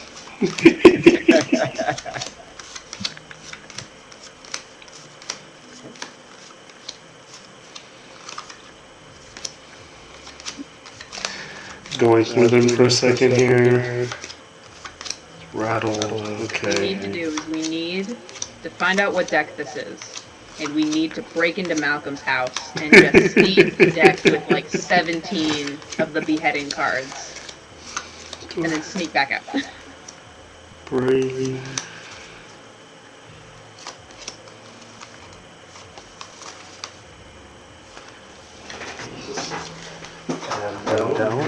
I know I hate to slow the game down for this. Should I have will said take this opportunity for a quick second yeah. break. Let's take a quick break for those who need it. Let's see. I want that behead card. I'm bad. Give you $20 if you let us behead her. That's right. It's been drawn in one game and it was pretty insane. If Tempe would have jacked that Vorpal sword from Kataya, then that nat 20 would have been a behead.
Did I take the head, Malcolm? So I'll take you to, here's what I'll tell you what will happen. If you could actually behead Tiamat, like it would be narratively, you would probably be like, it'd be the same as like slashing the throat of that head, and you would do 1/5 her total damage in one blow, which would be a lot of damage.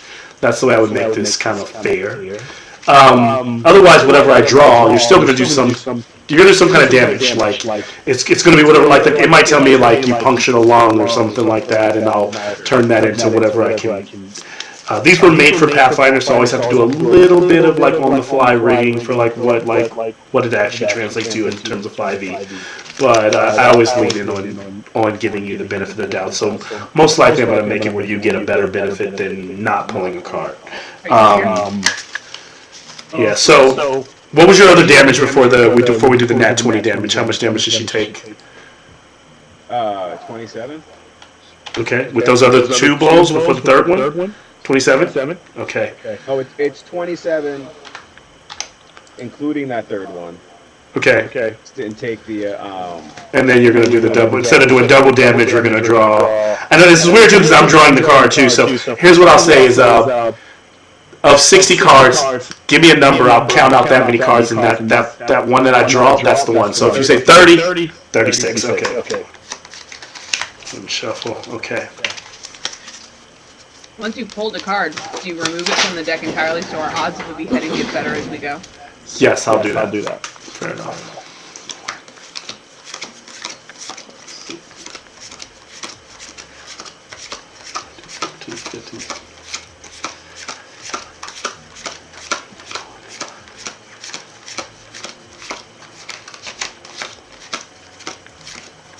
$36 is. And you're using a slashing. Which kind of weapon are you using? That magical scimitar. Scimitar, so it's slashing, right? So slashing is going to be. Yes. Okay, so double damage. This and then the rest of this flat-footed for one round. That doesn't really translate to Tiamat. So you still get double damage. So you can roll some more damage for it. It doesn't do much more than that. 35 damage. Okay.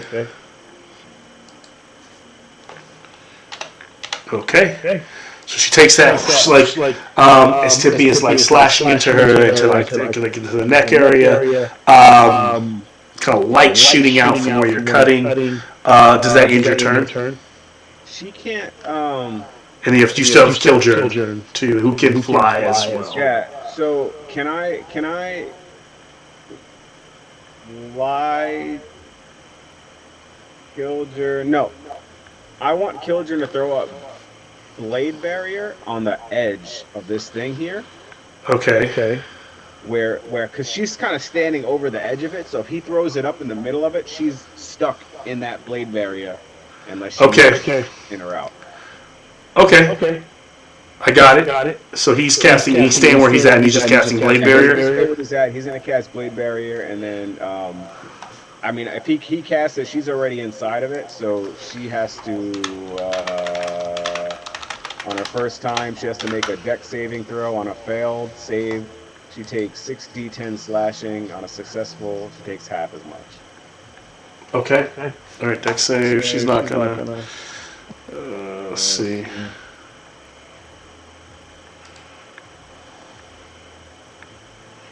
She got a 15.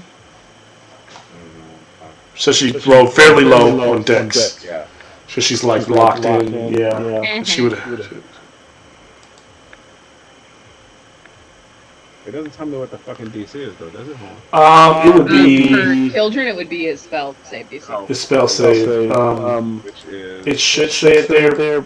I'm gonna say I'm almost sure she failed that. It would be 10 plus charisma plus proficiency. Yeah, she failed that. Okay. So I'm gonna roll damage. Yep. I rolled it in D&D Beyond because it's too many dice and I don't want to pull them out. For another 30 damage. So 30. 29 damage, sorry. No worries. My brain instantly rounds everything. It's a No, I saw it. Yeah, I saw you roll at 29. I was like, okay. Okay, so you guys are like, Is that Bladeberry is going off on her. Let's see. Does it stay? It's a concentration, so then it stays there. And then normally you have to step on either side of it, but she's so massive. she's gonna be stuck? She's in a corner. caught in the middle of it. What a creature just- Then it doesn't tell me how it tricks off, right? So like, it says when she enters it, right? But then it doesn't tell me when she has to make that save again. Is it every time it's one of our turns, or is every time it's her turn? Each time it enters on its turn. So if it's on her turn, she's pretty much stuck in it. She's gonna have to keep making that until she moves. So she hasn't had a chance to. She gets to.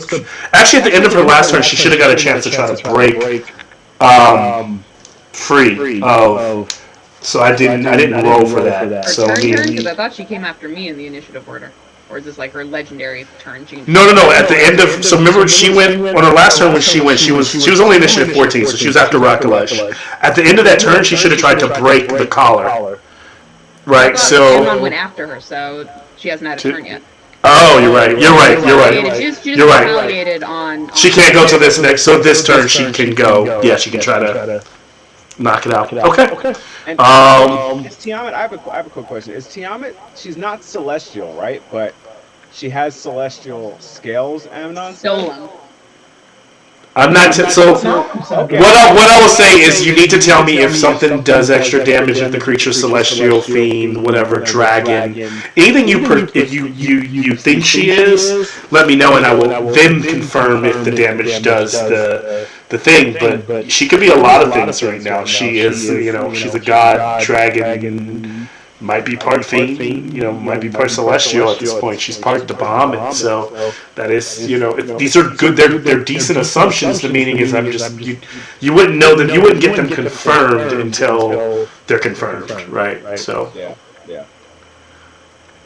That makes sense. Yep. Okay. Tippy now. She's gonna give you a legendary. Oh, Does Kildren want to join you up there, or do you want to take this on your own, on the chin? I don't think Kildren can he protect me? He can't protect me. No, it would be someone else to choose between you and Kildren, but I'm kind of playing above the table. But she's going to swipe at something, and you're in her path. But you know what? She also, Araka has a lot of hit points too, and I don't like that Araka has that many hit points. Tiamat doesn't like that at all. Tiamat doesn't like that. Araka did betray Tiamat. Yeah, she don't like that. I'm just saying. He's trying to stay alive. Self-preservation, guys. We're not alive in another world. Remember how an hour ago you were suicidal and now you're like thoroughly. Yeah, you were supposed to be sacrificing yourself to this celestial scale so that you could bring back Bahamut. Now, by the way, I haven't been playing that up, but that is still on the table. Something that you all have talked about. You see that light dwindling. Giving yourself to that light is a possibility in your own way, figuring that out. But so Not time yet. she will. We gotta try first. We gotta give it the old college try at first. Before we go sacrificing ourselves to become God, we need to at least try and kill her the old-fashioned way. So, that would be 39 to hit Araka with a claw attack, doing.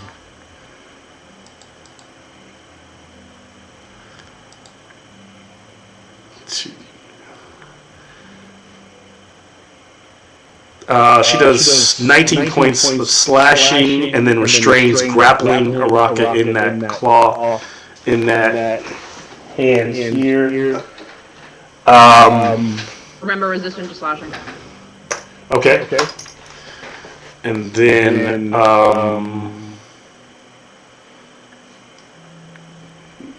that's it there. So then we move to Ravi, if I'm not mistaken. How many points of damage was that? That was 19, but you said I think half, so 10. 10. And Okay. I'm going to have Vajra. You need me to. You have Vajra cast Bigby's hand, Okay. and then she's going to make a spell attack against Tiamat.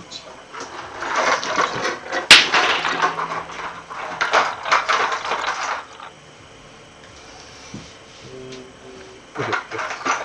I'll have it. Okay, so I'm gonna have her make a spell attack against Tiamat.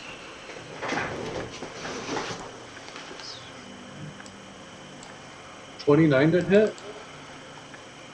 29 will hit. Do-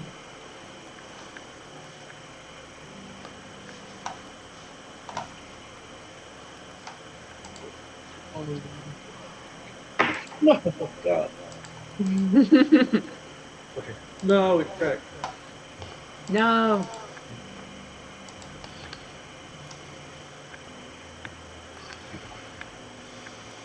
$13 force damage. Okay. Okay.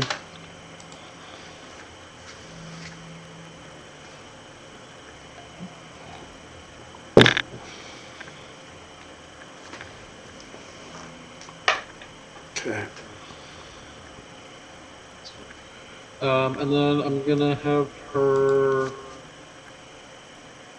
I need her to hide. I can have her run back towards the inside of. Okay. So she goes into the. Yeah, she goes into the same cover where with the Castle Enter, Amalia. Yeah. Okay. And then for Ravi, I'm gonna have him cast Holy Weapon on his bow as a bonus action.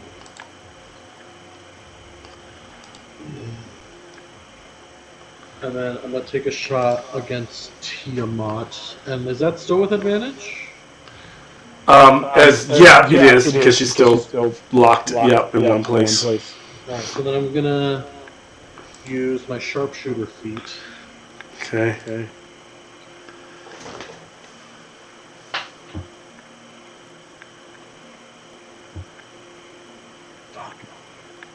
It's only a 15 to hit.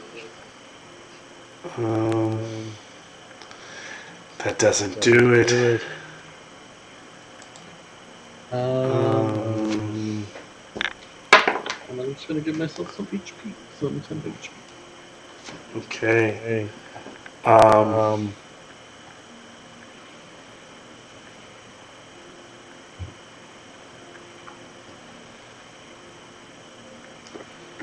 Let's see if that ends Ravi's turn.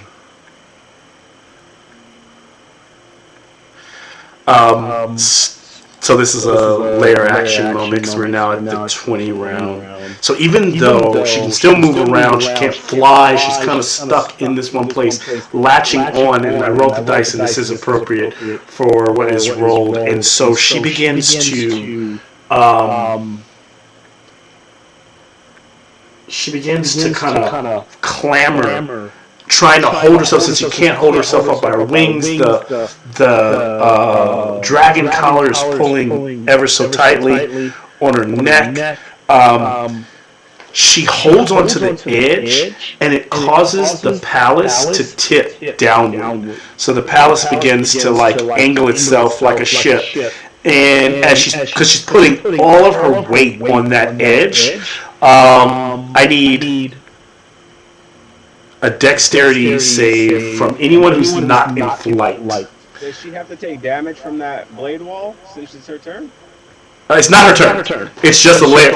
It's a layer action, so it will not count. This will not count as her turn. So imagine that all the blades that are cutting her are still cutting her from the last turn. So she's just stuck in the middle of it. So yes, she is still in the middle of your blade roll, but this doesn't count as a turn.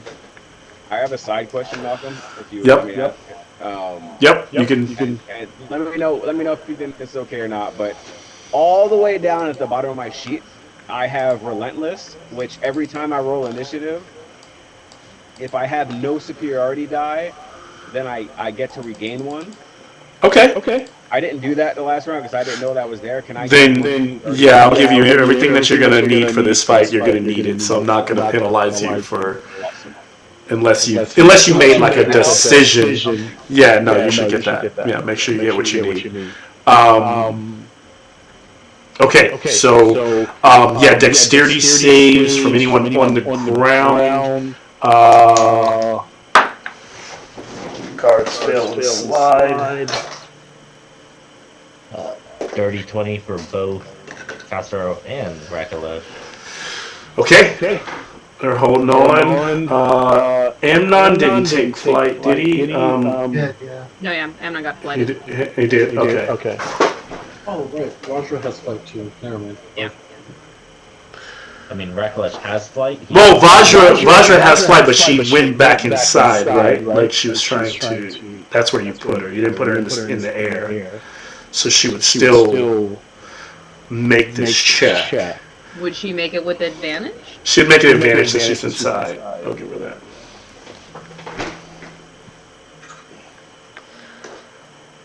How'd you do, Rakalosh? You got a 20, you said? Yep. Okay. Flight's a good spell.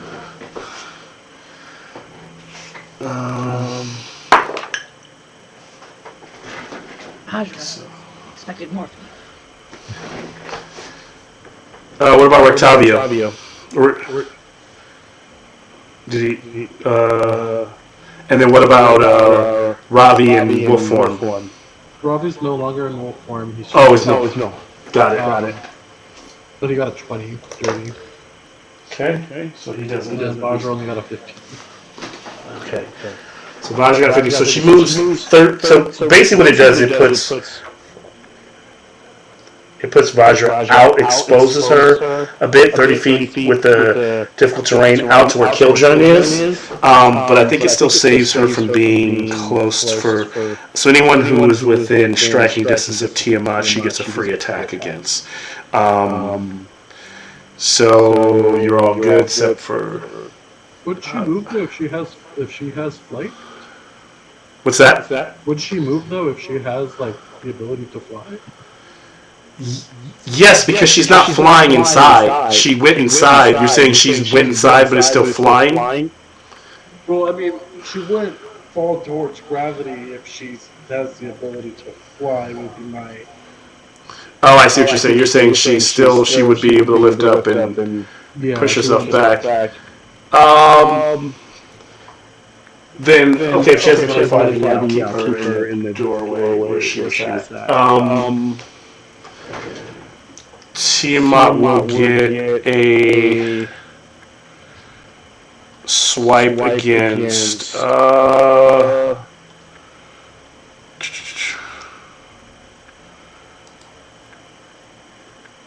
so a claw attack against Araka, which is literally holding Araka, so just kind of squeezing on Araka. For every time Malcolm had a dragon big boss squeeze a character to death in their claws, I would have 2 nickels. Who's this Dragonlance? Yeah, there's gonna be a lot of that. Right? So Araka will take another 22 bludgeoning, and then let's see, and then a claw attack against Tempe would be. It's gonna hit. And then for Tempe, it will be.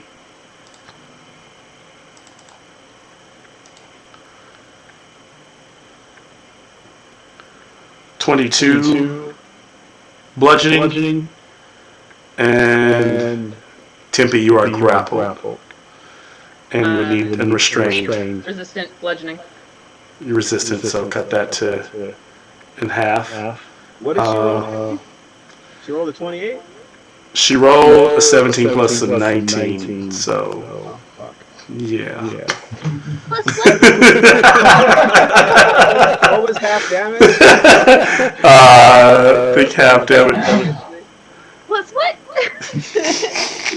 Can we not move past that really quickly? Hover on that for a second. She did 22 for the bludgeoning part. So it would have been 11. Yeah. Yeah.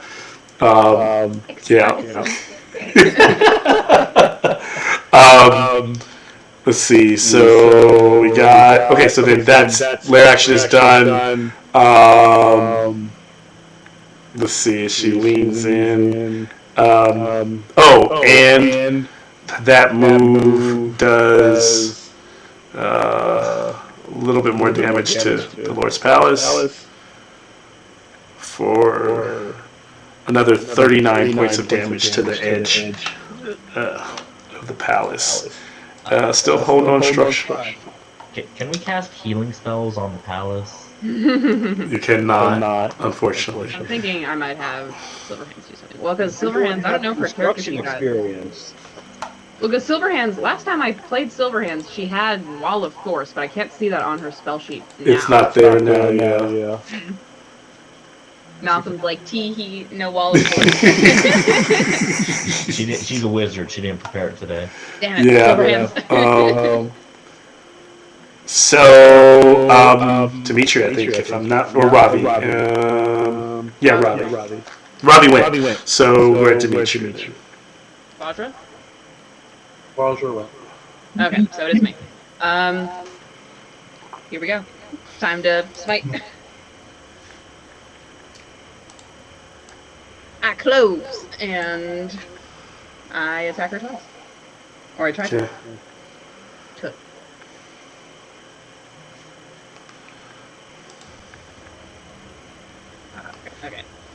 Okay.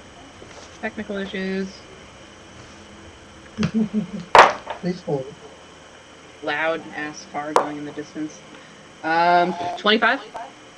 That will hit. Okay, so that's the first one. And you're rushing? Are you like flying over and attacking? Yeah, I fly over with Yep. the Mace of Disruption. Yeah. I don't want to be right. I know for convenience's sake you have so many cups there. I don't want to be crowded too close to whoever's already there. Where? Let me know where you Can I think be on you're top of at. the head? Can I be on top of the head? You're up here somewhere. Okay. Yeah, I want to put my boots on her. You know, I want to be disrespectful about it. Okay. My cloven hooves, I want them on her head.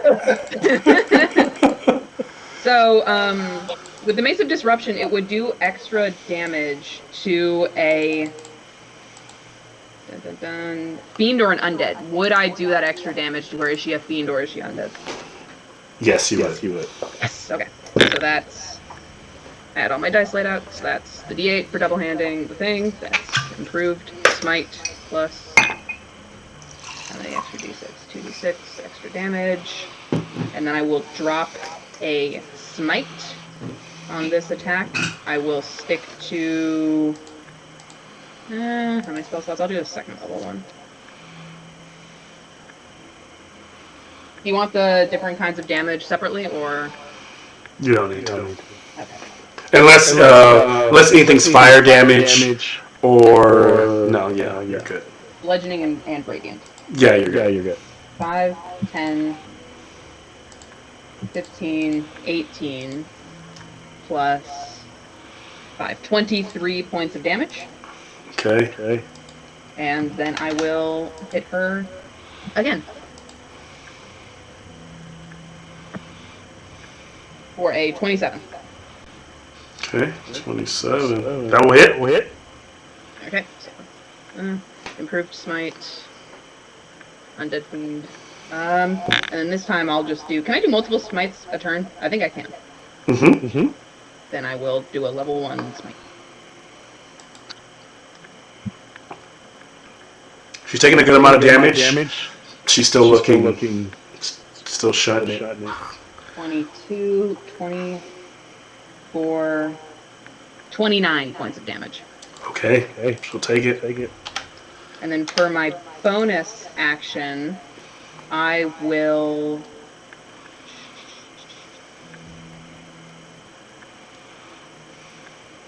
I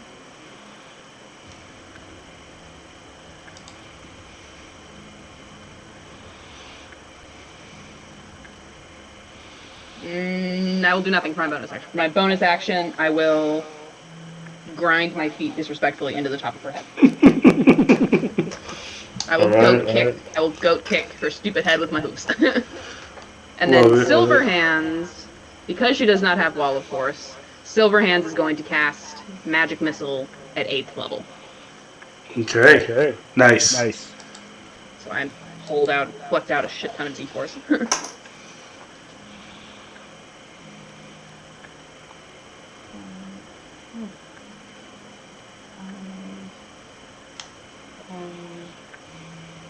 $15, 18 plus 8, 24 points of force damage.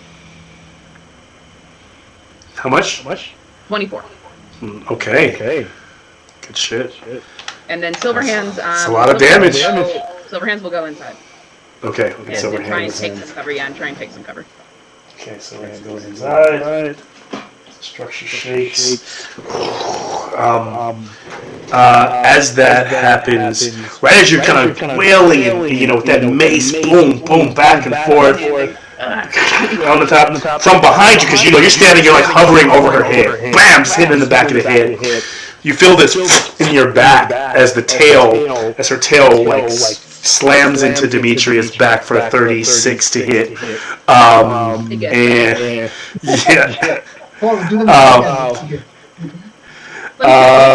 Doing. Machina could have dodged that. Oh, wait! As a reaction. Okay. Well, no, that wouldn't fucking work. Never mind. Continue. 32 points of piercing, and then you will give me a strength saving throw. Hold on, let me do my temp HP really quick. 10 temp HP, and then 32 halved is 16 damage, so that wipes out that. And then a strength saving throw? Yep. It couldn't be a charisma one? Strength. Natural 20, plus 8. Okay. So you're able to your shield kind of goes up, you don't get pushed back and knocked out of the sky and prone. As you fight back, love it. That ends that crit. That legendary action. Who's up next? I think that from Demetrius, the overhands is gone. We are at Rakalesh, if I'm not mistaken. Yep, Rakalesh and Victoro. Yep. The Castellantes. Because Amelia fucked off because she doesn't want to get her shoes dirty. Yeah, fighting dragons in hills doesn't go together. She has to live for her children. Yep. And so does Victoro, so he's gonna cast. Let's see, who's the most rough looking? I'm down to 64 out of a possible 190. I think Tempe got hit a bunch. Tempe is looking. Tempe's rough. So Victoro cast heal on Tempe. That's just straight, I think, 70 hit points. Oh, that's fantastic.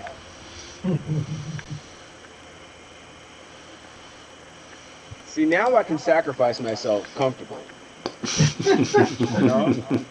Oh, so it's only when you have enough hit points to try and survive that you can That's right. That's exactly right. Little strawberry capybara, Right. so cute. Aww. Tippy, you are still restrained. You're restrained, but you feel fine. Malcolm. You're like Mr. Incredible when they pull him in two different directions and they just end up realigning it. It's okay. I'm gonna tag team. What's his face? Killjoy when it's my turn. And then Victoria's gonna duck in to the building.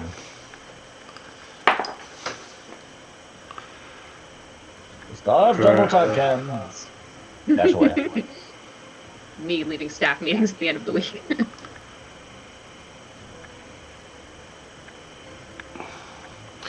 Oh, that's what it was. Yeah, I was using the wrong one. Oh, okay.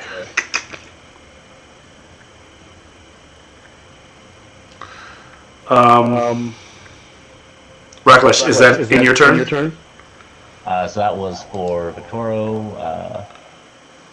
Rakalesh will get up close and Primal Savagery.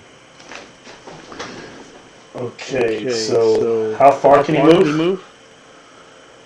Flying 60 feet. Oh, flying. Yeah, so that puts him. He doesn't feel comfortable flying, so he's just going to kind of hover slightly above the ground. Straight across. Lizards aren't supposed to fly, that's why he hates dragons. Okay. Alright, go ahead. 26 to hit. It's going to hit. Where are my D10s? I'll just roll that on D&D Beyond. That'll be 14. What's that? Acid damage. Okay. Take it. And then bonus action, healing word at first level. Who wants it?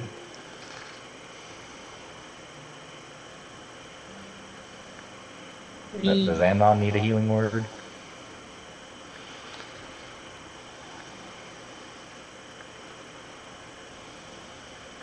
Gohan, do you want healing? He's typing. Oh. Sure. Yeah. So that'd be for a whopping 8. Every bit counts. It does, yeah. I'm not complaining. Thank you. And then Rakalesh will back away. That's what we should all be doing of all the... Back away, how far? Within the edge of Paladin range. So, 30 feet still away. in the aura and all the benefits, but Okay. not as close to Tiamat. Okay. Tiamat will respond crushing on... well, that will actually bite down on Tempe for 29 hit, and we'll do... Okay, continue. One of the heads, not the one that's being collared, on the other side, bites down on Tempe for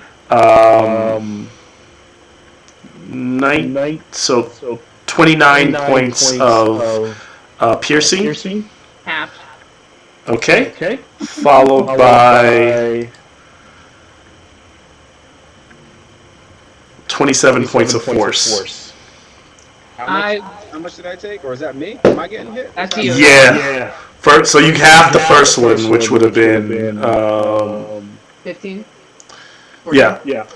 And then so you take 14. 14 for the first one? Say you 14 for the first one, and then the second one's just 4. The rest of it's force damage.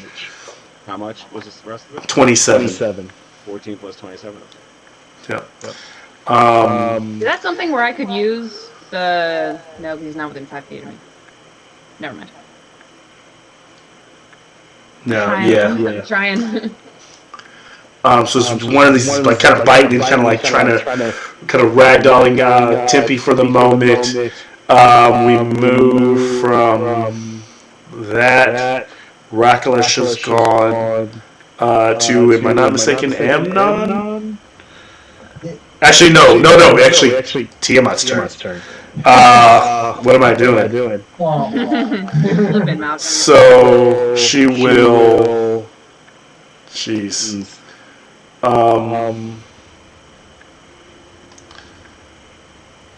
you do start to see her skills are healing, but the amount of damage that you're putting on, she's not healing back fast enough to be like 100%. But there is a little bit of regrowth happening. Those who are closest, meaning Demetria, Evnon, Tempe, Rakalesh, all the main group can make a perception check. All the main characters. Yeah, all the main characters. And then And I'm gonna see shit. 17. so I can't give you any more with the 17. 29. What is that? 29. Hold on a second. Perception is Okay, so 29 from Rakalesh. Rakalesh watching the amount of regrowth regeneration can like relay it to the group, and it basically translate it to roughly somewhere between 25 and 30 hit points a turn that she can get back. No. That's terrible. Not fair. Wow, Malcolm, during Pride Month.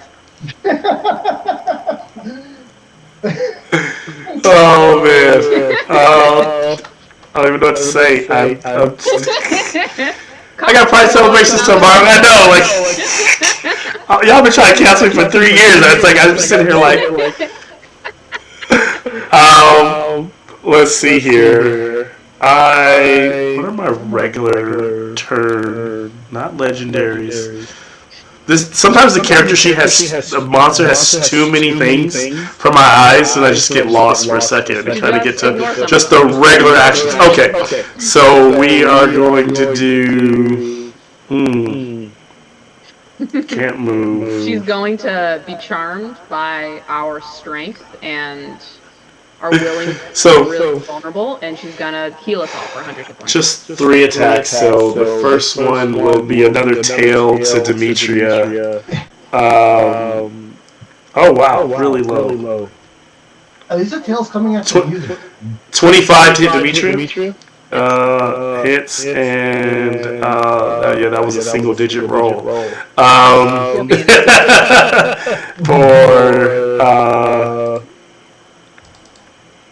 For piercing. So everyone remember they're 10 HP. Yep. So 13 points of slash. 13 points of piercing, and then halved. Yep. And then your strength saving throw from that. Strength saving throw. And then she is going to So that was a 10. continue to crush Raka with the claw. So that's going to hit, doing another.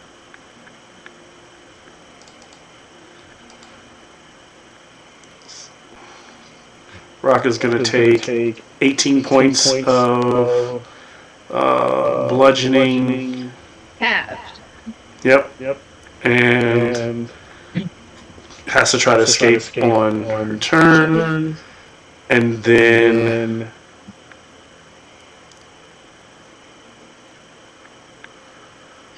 her other claw. Just going to make a check.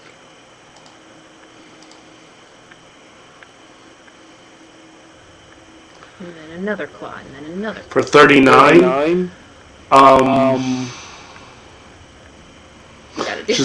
She throws Tempe down towards the earth. She just chucks him. And with that, yeah, like towards water deep below. Just like Okay. you can fly. Actually, does your fly? With fly? Are there any? Is it on someone's concentration? Is it just automatic? Is it? It's automatic. Let me check. It's automatic, and it is concentration. So I need roll. Okay, I know she'll do. She'll do something instead. She won't. If she doesn't comply, it's just easy. Then Oh no, she no, will. she already did it, and I can fly. No, I got. She's gonna throw Timpy. He still takes the crushing Throwing a piece of damage. paper and So it's 2d10. She's gonna give him the 2d10 plus.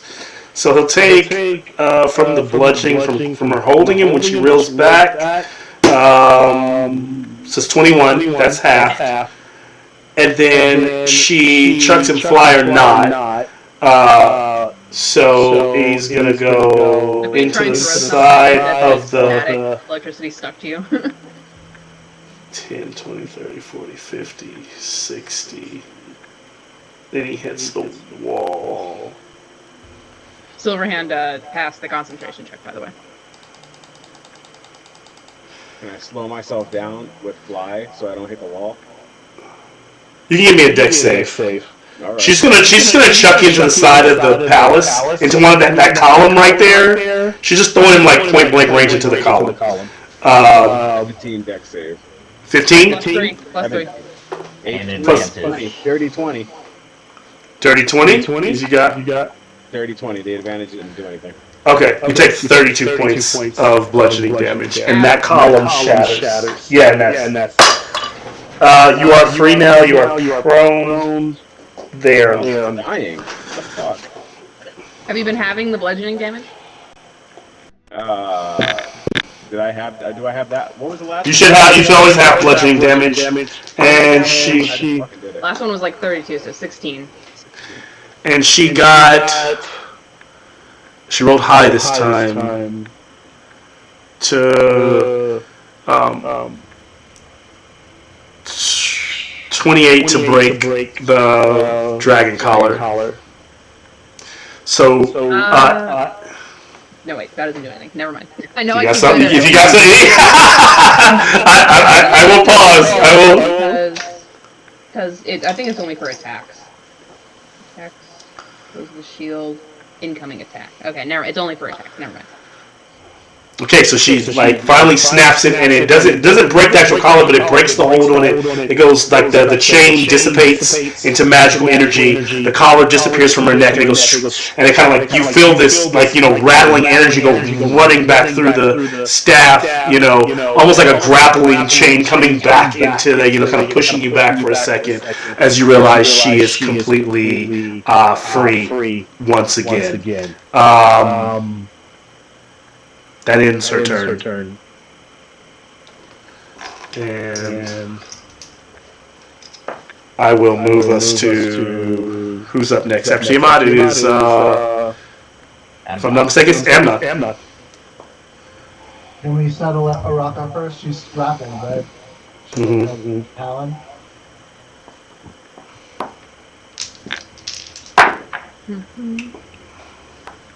What are you doing? Well, I mean, for Araka, I want Araka to try and get out. Because she can Okay. Right?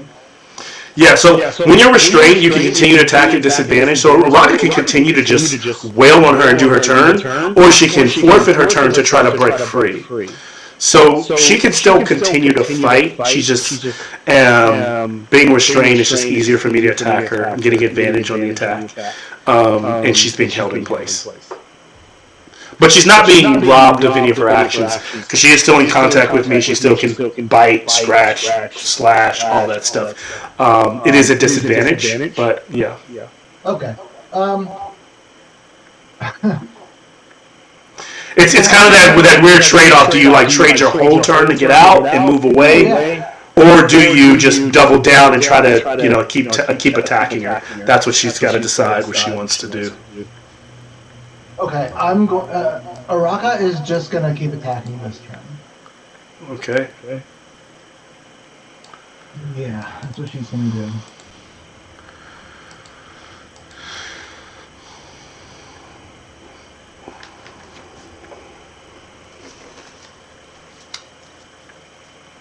So the highest is 24 to hit. Okay, that will just miss. Just miss. Okay, then her attacks don't hit. Okay. So then we will switch to Amnon. who will kind of recoil from the losing the hold on Tiamat, and then reach into his coat pocket and pull out the tear that That angel lady gave us. Mia. I'm checking the notes. Yeah, I got notes. On The tear from the angel took his. Mia gave a tear to Amnon that to summon a sword to fight with us. So I want to do that. Okay, so you're using the tear. Yes.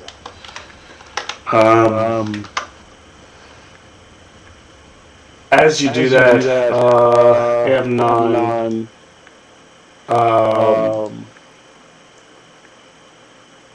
What you is you summon that tear and you kind of hold it in your hand. It goes from this crystallized form as you call out to the angel that you had saved in that moment.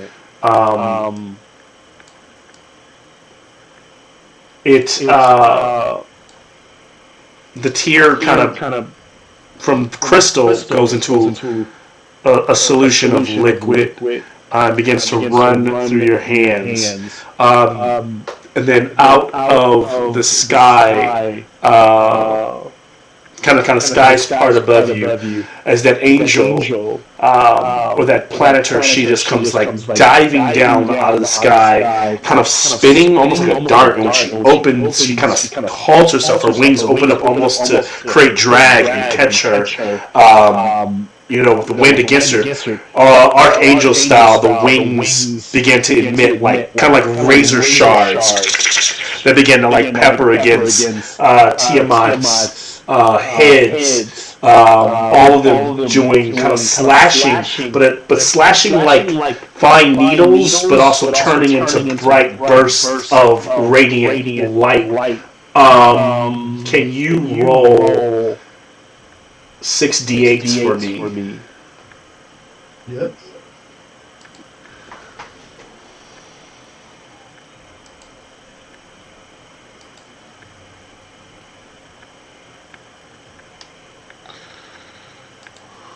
$30 plus 20, so you do 50 points of radiant damage to her. As she reels back. And then one of the heads just kind of reaches out and just blows its own like breath of cold that slams into the angel, and she begins to kind of crystallize. And then when it stops, she kind of slams against the side of the tower and shatters into bits. Oh man. Bonus action. So she comes in there. Yeah, she does her deal, and then she's gone. The damage is done though to Tiamat in that moment. All right. I am done. Okay. I'm out.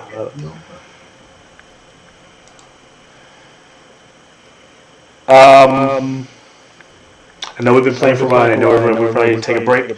I want to go up to our lair action. So before we take one, so based on where we're at and stats and hit points and stuff, Tempe, what are you doing? I mean, I'd like the daily double. I mean, I think I'm fucking bloodied and shit. I think I'm gonna say to myself, as I'm standing up and allow Kildren to go, but as I'm trying to pull myself from getting slammed on the fucking ground and breaking through a pillar, I'm gonna just kind of think to myself, and I'm gonna be like, you know what? I've already been forsaken by one god, but I've seen you, Bahamut, and which I have not seen my own god in quite some time. I may not be deserving, but some of my friends might be. And I'm gonna roll the dice. What does that mean? What are you doing? I don't know. Got some fucking help, bro. Are you? Because there's multiple things that can be happening here. Are you sacrificing yourself and calling to the celestial skill? Are you calling in your Bahamut boon, or are you just attacking? What are you doing? I'm saying that Boone, goddammit. If you're booning, then it'll be a boon. okay. Another day. I don't want to Sean. break Cheryl's heart while we're only 2 hours into this game. Roll a d10 for me and give me your number. I got the scroll of true resurrection, motherfucker. Okay, I'm gonna roll it in D&D Beyond. All right. You trust in the machine. The machine trusts you. I got a 0. I hope That's it's a that. Wait, So that's what That- I'm saying. I'm scared of my dice right now. For this. That's a 10. Yeah. That's a 10. Okay. Okay. You rolled something interesting. Finally, I did something right. What? Maybe. You're calling your boon. Yeah. Your boon doesn't take your turn. Okay.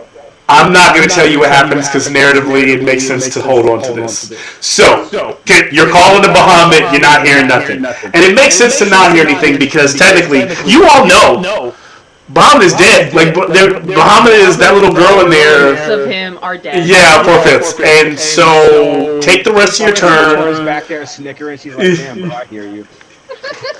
Commit. So I will say commit to the rest of your turn. If there's anything else you're gonna do, you rolled your 10. I got your boon in. It's locked in. I know it's gonna happen there. And just continue. I mean, I'm up, right? I'm not down, so I can like. No, you were prone, so you would stand up, Reach her. and you can fly, How right? far am I from her right now? 15 feet. 15.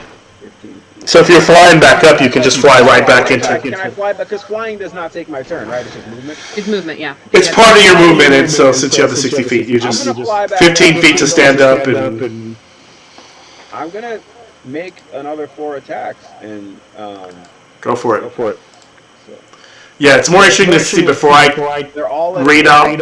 I want to hear what. No, they're no longer at advantage because she is no longer collared. Got it. Okay. 22, That's gonna miss. 24, It's gonna miss. 28. That's gonna hit. So going forward, she is a 25 AC. So only one hit. Okay, one hits. Okay. But hold on a second here. Because it You also have Killjourn on you. You also have Killjourn on this turn. Yeah. I'm gonna go. Yeah. I'm going there. I'm getting there. Yeah. I Give him a want minute. to. Before I roll damage, because I hit. I'm gonna expend that superiority die I got, and I am going to. So the next attacker gets advantage on her, Okay. and I add a D10 to my damage. Let me double check. Hold on. Fuck. Where is it? Distracting.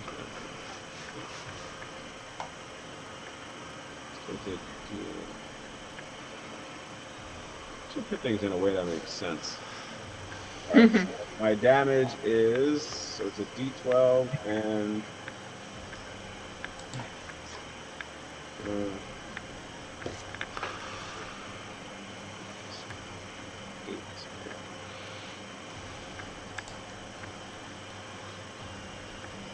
for 13, a big old 13 damage. 13. Next person gets advantage now.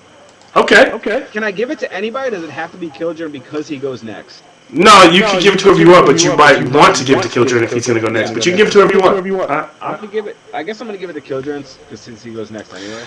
You said 13 damage. Yeah. Did I miss something else? That was it. That was it so far. No, that Okay. was it so far. Okay. Okay. So Killjourn now will. He's going to cast Insect Plague. Oh shit. Okay. So she has to make a con save, and if not, she's gonna take a shit ton. She's gonna take 14 D10 dice. She's, Possibly half that. she get half it. She's gonna roll a 28, so she'll take half. So 14 d10. I'm gonna roll that in D&D Beyond.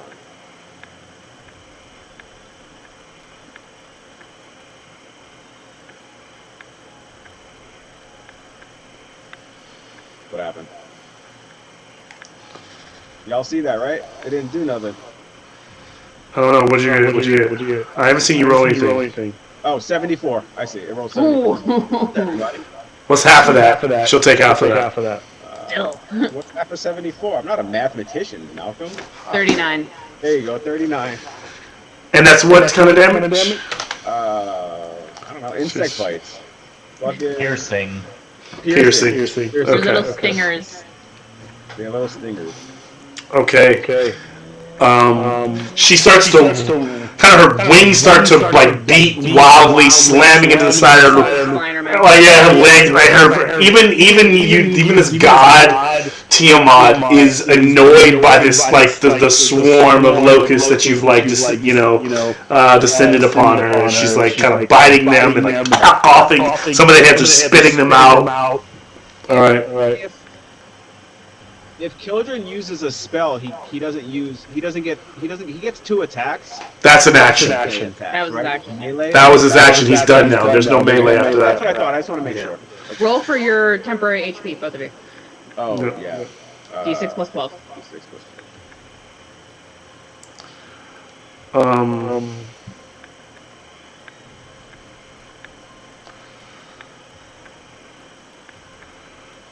Ravi's going to get a chance to go before the lair action as well. First things first, I'm gonna have Vajra hit Tiamat again with Bigby's hand. Bigby's hand. Good band name. That hand just slapping. Slaps her. It does the poke finger eye thing. I'm assuming it doesn't hit. It's an 18 to hit. It doesn't hit. Yeah. Alright, and then bonus action, Robbie's gonna use his Steps of Night. I'll tell you this, she's actually flashing red. She's looking brutalized at this point. Shut up, Malcolm. I don't believe you. I believe him, which means that if he's lying or she heals herself for 1,000, I'm going to be very sad. Prepare for despair. My trust in you will be broken, Malcolm, if she heals herself for 1,000,000 hit points. And then I will rise up into the air 30 feet. Okay. And I'm gonna take my attack against.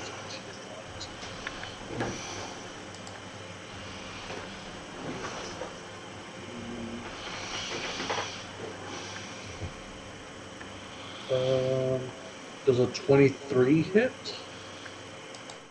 Jeez, a 23 will miss. God damn it.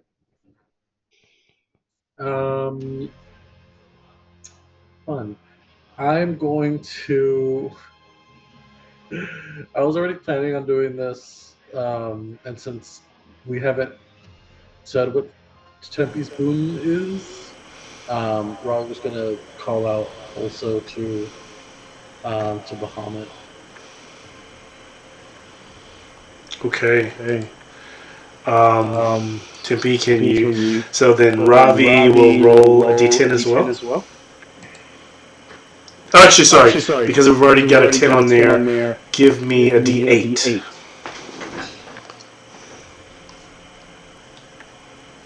One. Okay.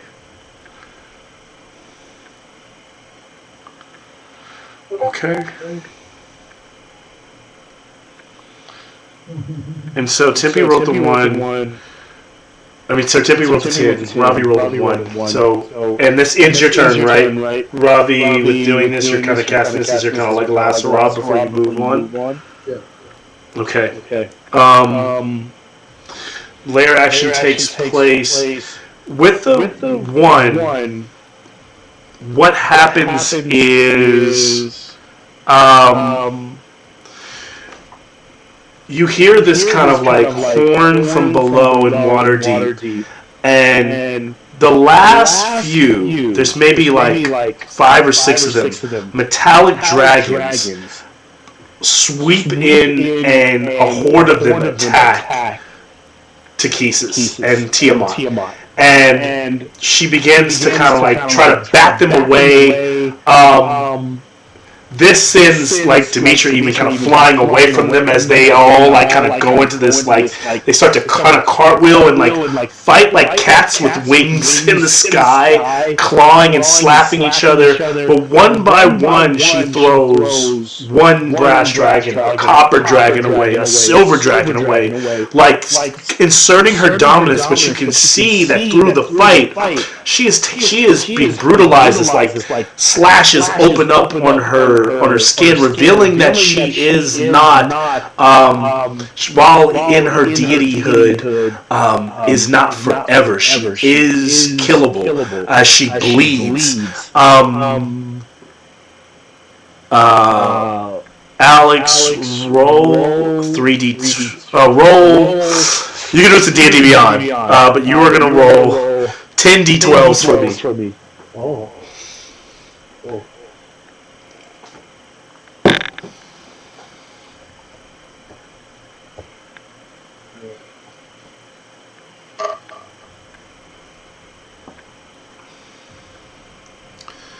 77. Okay. At this moment, as one by one, they begin to fall by the wayside. Tiamat looks tired. And her scales begin to kind of flake and fall off, revealing the reddened scales underneath her. And she whips her head back and forth, and she says, "Never, I am forever. You all lack the fortitude to do what is necessary. Even now you could win this war by one sacrifice, but you refuse for the sake of your family." And she dives down angrily and slams into the top of, like, in this entire area of the palace, just slams into it. This crushing strike. Now, Tempe was still calling out to the sky, calling out to Bahamut that may or may not be listening. And you all start to feel the ground and the palace itself not be able to sustain the structure of Tiamat as it begins to buckle.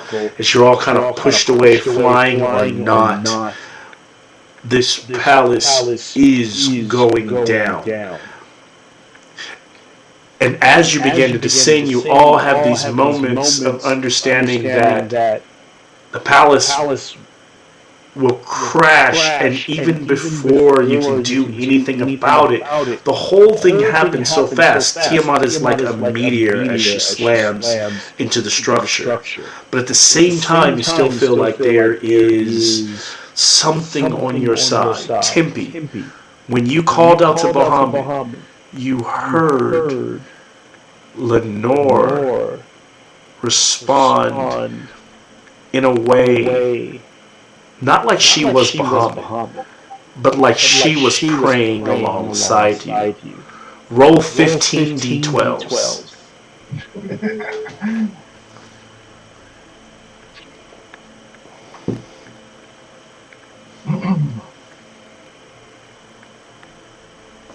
Everyone else, give me a dexterity save or a strength save as you either dodge, flying maybe. You get advantage if you're flying to that, if you're already in the air. Strength save for anyone that's kind of holding on, or they can choose a dex save, as this thing is kind of turning into dust and breaking as you're trying to get out. What about trying I to rolled 100. grab? You rolled 100? I rolled 100. Okay. Hundo, D&D Beyond. That's a, Let's go. that's amazing. As she's tearing this bitch down, you're tearing her down. Hey, what Family. does a double nat 1 get for the dex save? Oh my god. +3. Oh no. Save some of the people who don't have fly, like the people who are in the palace. Can we try and be swooping around and? You can. You can. Down to get Lenore. I'm gonna swoop down and get Silverhand. Sorry, anonymous guardsman. We don't know you that well. As you go to try, some of you going to go after them. The crushing weight of Tiamat's kind of buckling in the floors. All this like smoke and ash and fire going up, and she's like breathing and wailing on the building, kind of going. You're reaching out towards Lenore, and then all of you see black. 5-minute break, maybe 10 minutes, and we'll come back and reconvene. It's gonna be a long 10 minutes.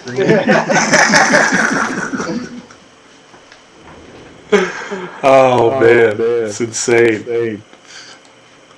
It's a lot of damage. Hey, Malcolm. Yes. Fuck.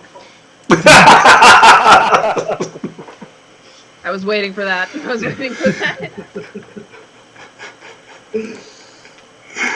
Oh man. It wouldn't be the ending without these shenanigans.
Sucks that one of the things my new shield thing does is I'm able to impose disadvantage on enemy attacks on people who are near me. But with a +19, why would I bother to? Why would I? Hey, disadvantage, get a slightly lower number. Just a very slight one. Just go from a 36 to a, Yeah, if you're to a min, more manageable it's perfect. 30. Right. Oh man, yeah, I was really curious on how the tier would work, and it worked out pretty good. Yeah, I mean, so we each have one of those too. So if we each, or I think all of us but Robbie have one. Them, yeah. So we each have one. That's like an extra attack of damage, and the boons are nice. Yeah, I guess We don't know what Tempe's boon is yet, but I'm, I know. I'm guessing that like because he mentioned it before, right? Yeah, he hinted that the scales on Tiamat are like different. Maybe yeah. maybe So he was it's hinting that they can fall off. Maybe he was hinting at that, or my initial thought was that we all use our boons, it activates some sort of like um Bahamut like reboot or something. yeah, like Bahamut beam. Yeah, because I'm looking. It looks like spouse pro resistance, Lenore's place. It's that Lenore is like the one thing that's keeping the Bahamut side lit a little bit, and so if something happens to Lenore, that light goes out, we're fucked. But if we defeat Tiamat, that evens things out.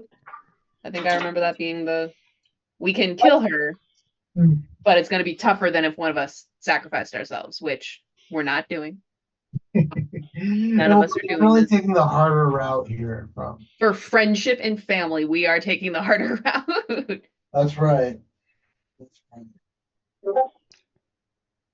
For the video I posted, just pay attention to the dude yelling in the background. That's the actual in-game dialogue of the NPC summon of Egon, who's essentially a dragon hunter, but the captain from Moby Dick, all in one. So the dragon Bale is his white whale. And you got to give credit to this voice actor. He put in the work. I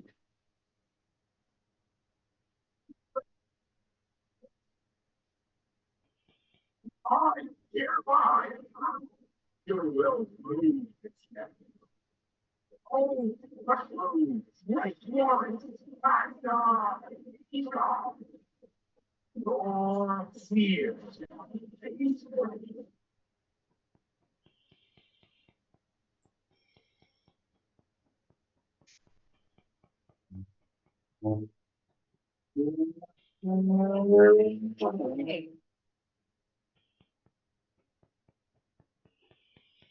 I feel slightly more sane now that Lex can vouch for how fucking loud the cars that drive by here are, because it is terrible. It is hilarious to hear the Fast and the Furious cars go by your house.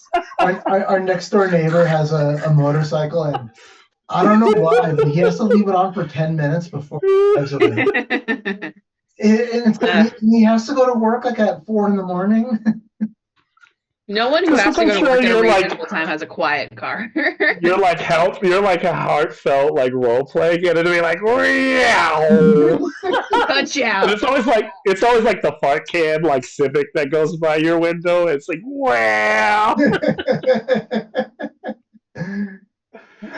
I mean, my neighbors they don't hate me because I don't have to start my car in the morning because I don't really go to work. So, but if I did, well, that's the thing is sometimes they'll be because I'm right across from a parking structure, and what they'll do is they'll do like donuts, or they'll blast their way around the parking structure, and they'll set off other cars' alarms in that parking structure at like midnight, 1 a.m.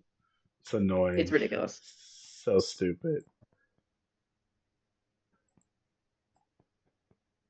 We'll be right back. That's actually like not what I was trying to. After these messages. Today's sponsor. Mango Cart, the refreshing drink for a difficult battle. Oh man. Have you been hit by every element today? Grab a soda. Or what's that like Nemi, like it was A New Hope on television where they had to like put the commercials in clips so it looked like it was part of the movie. So like Obi-Wan's like reaching for a beer.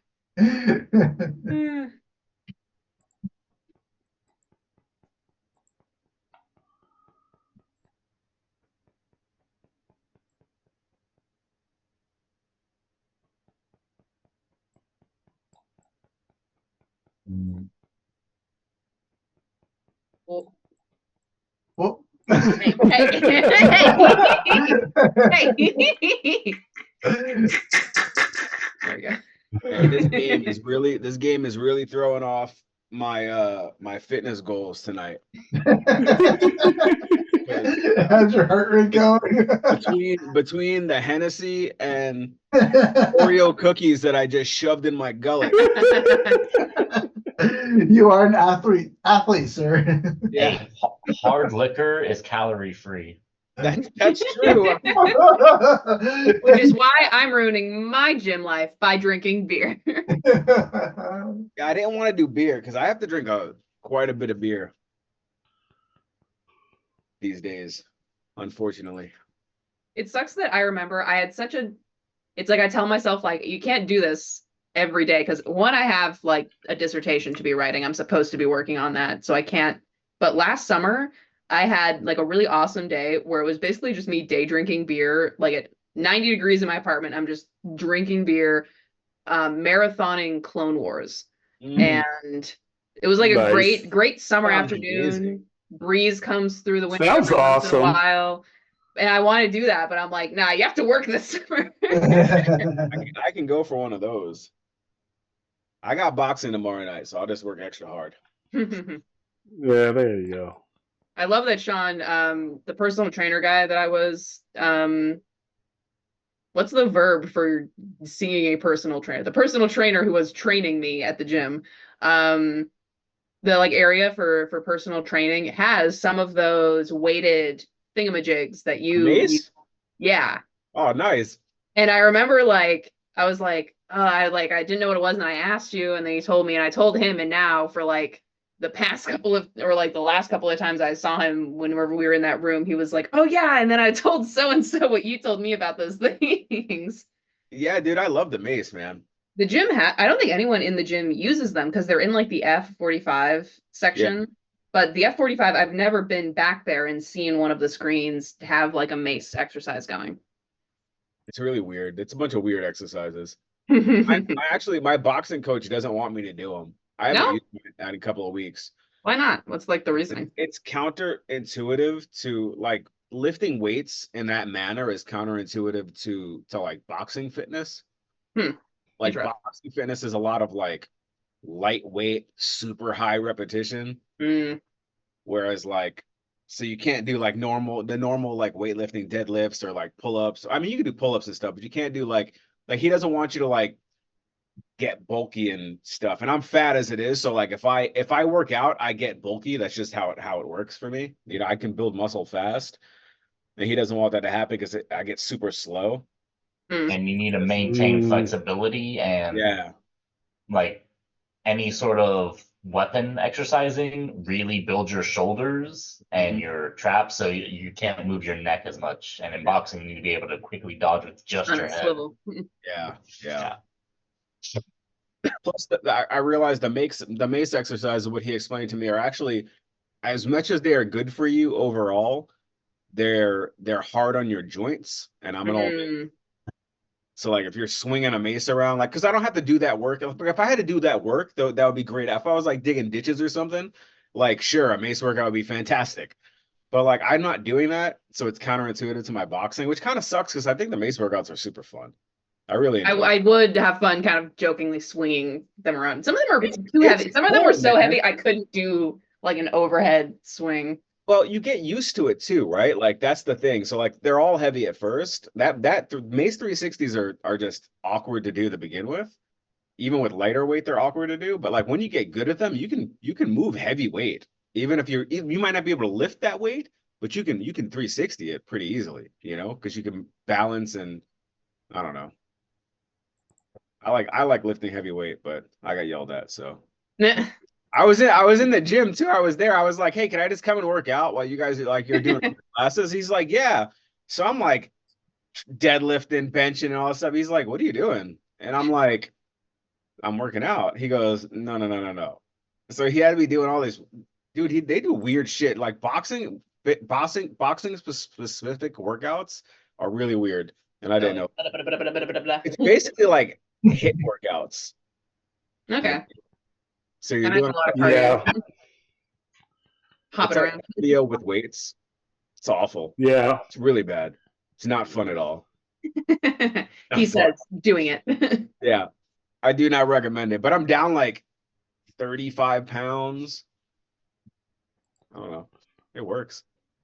I need to suck it up and pay to use the gym over the summer because the scamminess of, and you can keep this on the recording. I want them to know that I'm displeased that part of, so like student fees, so like the campus fees include covering like getting to use the gym. So students use the gym for free. It's covered in your fees.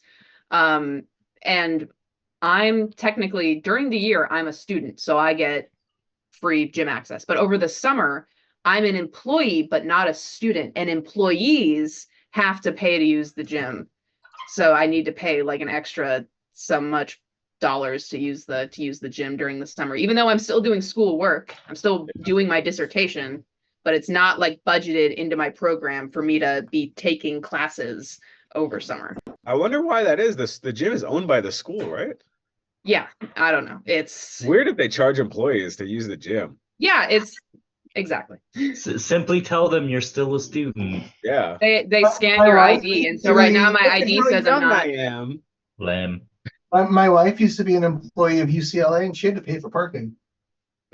Yeah. Fucking horrible, bro. I would have to pay for parking, but because I live so close, I have like a special pass where if I tell them I'm walking, like 90% of the time, they give me 5 free parking passes. Dude, all jobs, I'm telling you right now, like entertainment jobs are the best shit ever. They're the worst because they're soul sucking. But bro, you get all kinds of free shit. I worked in a building on the Google property here in Burbank. And like, so because I worked on that, I got to go eat at the commissary for like basically every day, like good food for like basically free. There was like a fucking gym that I got to use for free every day. Like it was super dope. I don't know. Entertainment sucks, but like they give you a lot of free shit. It's like I still have my I have like one piece of undergrad merch, like my sweatshirt. I guess I have like another like sleeping shirt, but I have my Berkeley sweatshirt and I would wear that to go teach on days where I didn't want to dress up. My students would be like, why aren't you wearing like UCI merch? Isn't this where you're going now? Like, isn't this where like your PhD is going to be from? And I'm like, yeah, they don't pay me enough to buy their merch. They either need to give me the merch. I work for them. Yeah. I'm not tossing $70 back at them to have a sweatshirt. Yeah, that's crazy. That's for them crazy. to deny me access to the gym over the summer. No. Yeah. I'd purposely wear every other school's merch. I think technically I did get a free sweatshirt that says UCI on it, but it's a white sweatshirt. And back when I used to smoke, I wore it once. And of course, the one time I wore it to smoke, I dropped like an ash, like right on the center. Mm-hmm. Yeah. I don't miss smoking. I don't miss that shit. I do not miss it either. I'm so glad that I stopped. Yeah. That and the smoke. When I stopped smoking cigars for a long time, I still do occasionally because I really, really enjoy cigars. But I don't do it in the house, and I don't do it like I do it in well-ventilated areas. Because man, when I stopped smoking cigars, it took me like 3 months to go through all my clothes. I had to wash every towels, dude. It had like you don't realize how much that smoke like stays on your fucking clothes and shit. Dude, it's I used to love. I had like a old cigar box, and you could still smell it. Like it just it smelled really good. Probably bad. I was like 9 years old, like huffing this wooden box, but it smelled really good. The cedar they use smells delicious, dude. You can't help it. You know? Damn it, man! My fucking fire alarm. Sean sets his house on fire to avoid dying by a team. Just let the house burn. It the smoke will add ambiance. No, I got that fire alarm that fucking like it just beeps, it clicks off sometimes and it just keeps clicking and I'm like a meme and shit. You know, you ever see like the memes, the fucking fire alarms going off in the background? That's like, I don't want to be a meme, guys. You like that episode of It's Always Sunny where it's going off constantly? Yeah. Like It's- Eileen will let that shit go. She like it doesn't like she doesn't hear it. It's like tuned out. And I'm like, bro, you don't hear that shit beeping for like the last 45 minutes? What's going on down here, bro? It's fucking crazy. It sucks when because we have a fire alarm in like each section of the apartment. So there's like one in my room, there's one in the hallway, there's one in Paulina's room, there's one in the living room. But when they run low on batteries, it's so loud and so constant. Like it's every minute, every 2 minutes, a really, really loud beep. And so I've had to like stock up on D batteries just so that I don't have to wait for maintenance. I have to change it. Damn it, man. Why The chirp. you can't say you had to stock up on D batteries and not expect anybody to kick a joke off. God damn it, Cheryl. Mine take 9 volts, so you know. It's a little bit it's more A little different. Can't really make a joke out of a little that. bit. You can't make a joke out of 9 volts. Give me a second. 9 volts. Okay. How do I twist that? Are you sure it's 9, or are you saying it's a bit bigger than it is? Give Jameson inspiration, Malcolm. Very nice. That's right. That was good. I'm actually very good at shit talking. I choose not to, though. For all of our sakes. Well, I've because definitely you kind of got it. decimated Right? some people before. I did ask for dex saves when we were all falling, I right? don't remember. Yes. Yeah, I got double nat ones.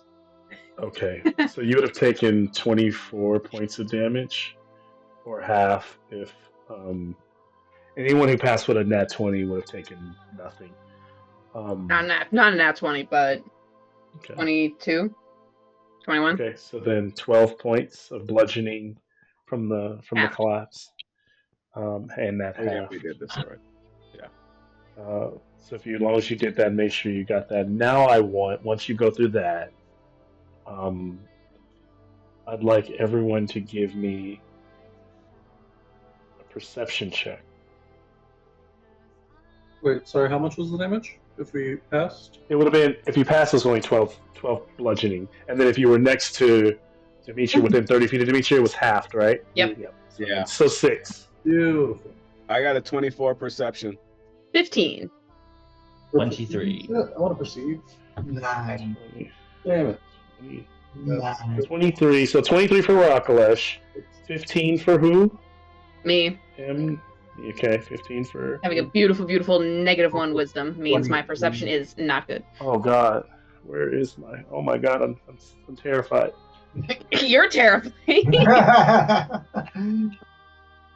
Now we don't see you, by the way, fucker. Oh yeah. Let He's me. gonna kill us. He's gonna turn the camera on and he's wearing Me in like the a eye 3D when you kill me, Tiamat, Malcolm. dude. He's gonna be I a was scared because Cheryl's character, her miniature, has made this entire campaign without breaking. And I forgot that I had her attached to Tiamat's neck. No. I'm like, oh my God, that miniature could be broken right now. And sure enough, Still good. Good. Yeah. So 15.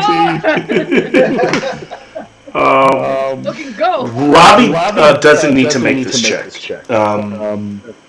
For perception. Robbie's automatically passing. Who went and grabbed Lenore? I did. Okay, so I grabbed Silverhand. okay.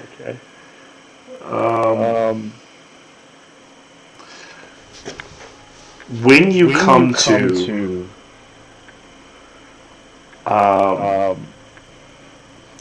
starting with okay, Rakalesh had the highest perception, then Demetria, then if I'm not mistaken, Tempe, then Amnon. What'd you get, Amnon? And 9? 9. Tempe did better than me. Tempe did better than me. 24, yeah. Okay, Yeah, Tempe had the best one. Tempe. So then Amnon did first when you come to face in like a face full of dirt and ash. You kind of pull yourself to, and you realize where you, as things come together, you are in Waterdeep. there are ruins all around you. And you're at the base of that giant tower, but you can't even see it. It stretches up and it disappears very quickly into the ash-stricken sky, and it's just kind of like a glow of red. And it's for you, it's not as hard to breathe. For someone more humanoid, but being dragon, born, you kind of take it in. You can hear like the boom, boom, like things exploding, things on fire in the distance. But you are alone. You feel very much alone as you stand there. And what I want to know is what goes through Amnon's head in that moment. And both, and then momentarily you also kind of hear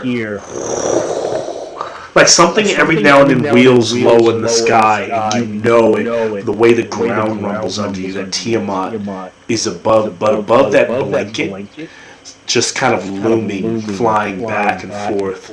As you stagger, covered in ash, tired.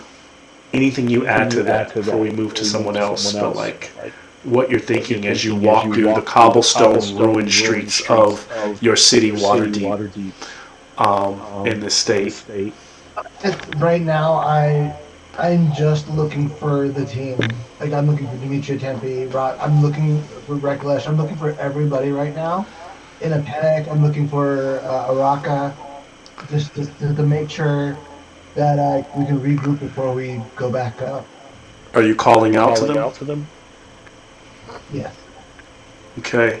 So calling out names. Demetrius, somewhere in the distance, you hear Amnon's voice, that call as you kind of your head whips around. Shield comes up. You're already coughing from bringing yourself out of the dirt. Similar thing. Red soil and sand all around you, buckled ground, cobblestone, patches of fire here and there.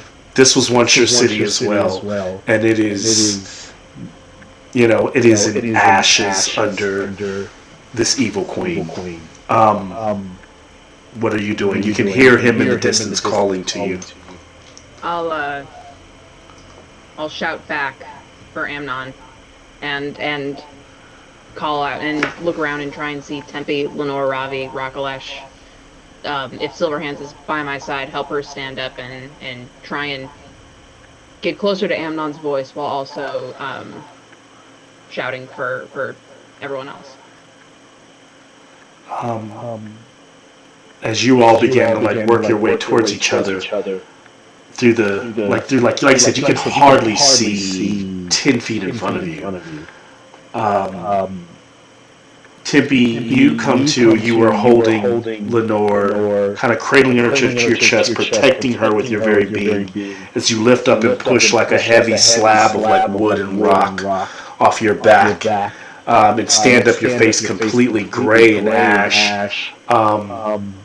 You check her pulse, she seems to be breathing, but she is like in a state of like sleep, like her body is just shut down. What are you doing?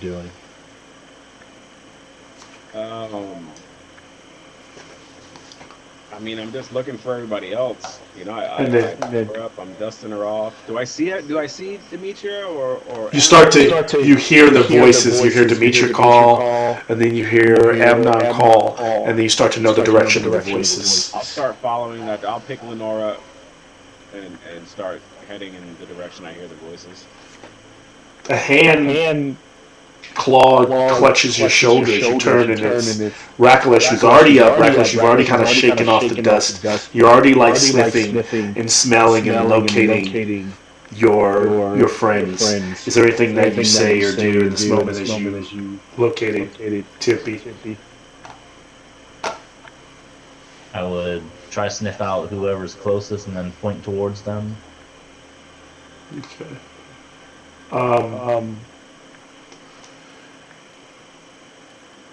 As you all move towards each other in sound,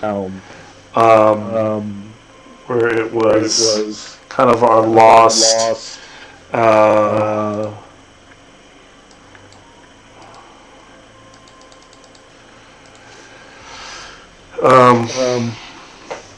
first, so it was our Amnon He starts to work his way towards Demetria. The child.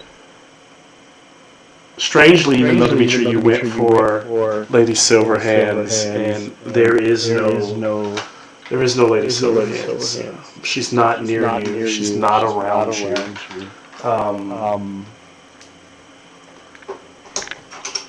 Can I pop off a divine sense really quick? You can. So good, evil, hallow spell, celestial fiend, undead, etc. You definitely sense the celestial and the fiend presence above you. Every now and then, when you can hear the dragon Tiamat strafe by, and you hear the boom, boom, boom, boom, boom, boom, like the burning of other places in the distance around the city. And then there's a light, and it's like the moon.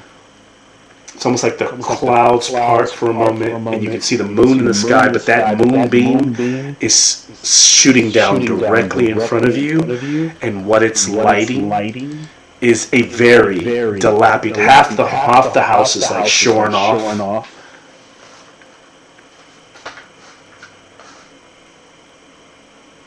But it is the House of Spirits, and you all are in Troll Skull Alley. Every single other building is ashes, is rubble and ruin down to its foundation. This is the only structure that stands on the street, and it is pretty fucked up, but it is still standing. Like the top roof has areas that are like gone. We can expand. And the light shines on it.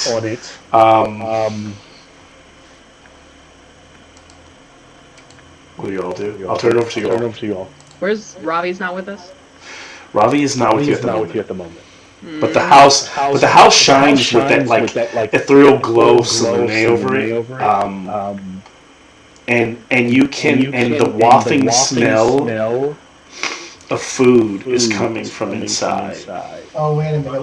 We were tricked in this last time. We're like, let's all burn this house down right now. So much PTSD from this game. I can't even welcome my own house, you know?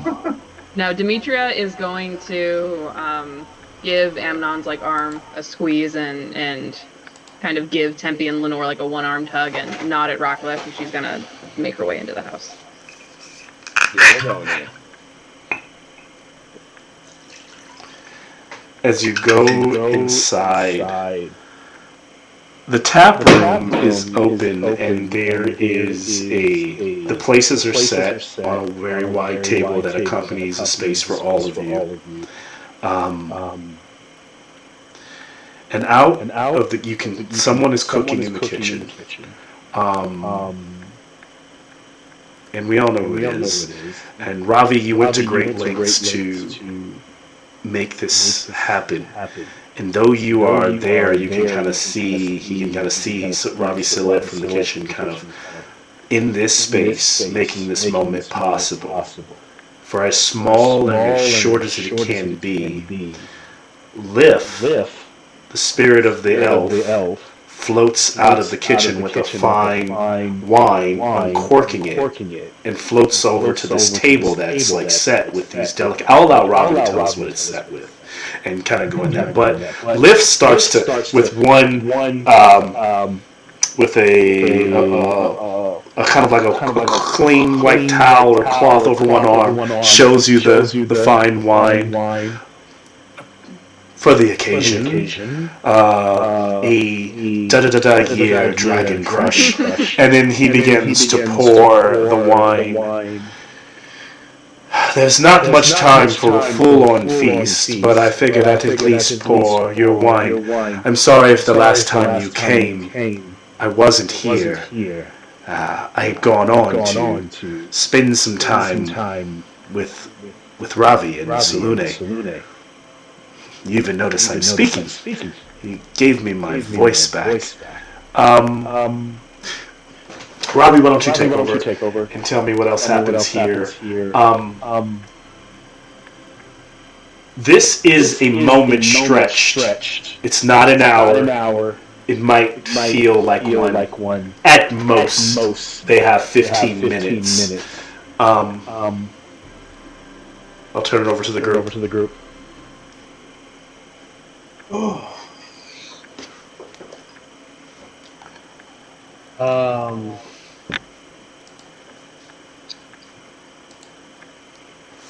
Damn. Oh, that was great. Or to anyone, I don't want to put anybody on the spot. You're all there together. You all can role play. It gives you just a moment. You feel like the moment that you are in a sanctuary. You are protected, and in a weird way, your senses are still heightened. You know there's an evil bastard queen outside that you haven't finished off. That is wheeling low in the sky, but at the same time, Salune has created this, and technically Ravi has cast this for you. Has created this moment of reprieve to prepare them before they go back into battle. And Ravi comes out of the kitchen. Does he? Yes, Ravi would come out of the kitchen. We don't have a lot of time, otherwise I would have done a little feast. Well, basically what I was saying without saying it. He's gonna strike us with lightning if we try and long rest. Well, what I was saying is it's a hero's feast without a hero's feast. It's a chance to taste what Robbie's prepared and take a toast. But with the same benefit. Beautiful. All right. That's what I'm giving. Ravi's gonna come out. The table already is prepared. There is like a beef tartare for Rakalesh. He's carrying the vanilla cupcakes with strawberry frosting. I knew you were gonna fucking do this. I don't remember what Tempe and Amnon's favorite dishes were, but they're there also. Love it. Just this nice. The table is not like ornately set up, but it has kind of like some of the knickknacks that we collected over our time together, kind of set together as a little like centerpiece. Little plush purple beholder doll. So yeah. Flowers from the cemetery. Exactly. Just little things here and there, just to kind of reflect on the time that we've spent together.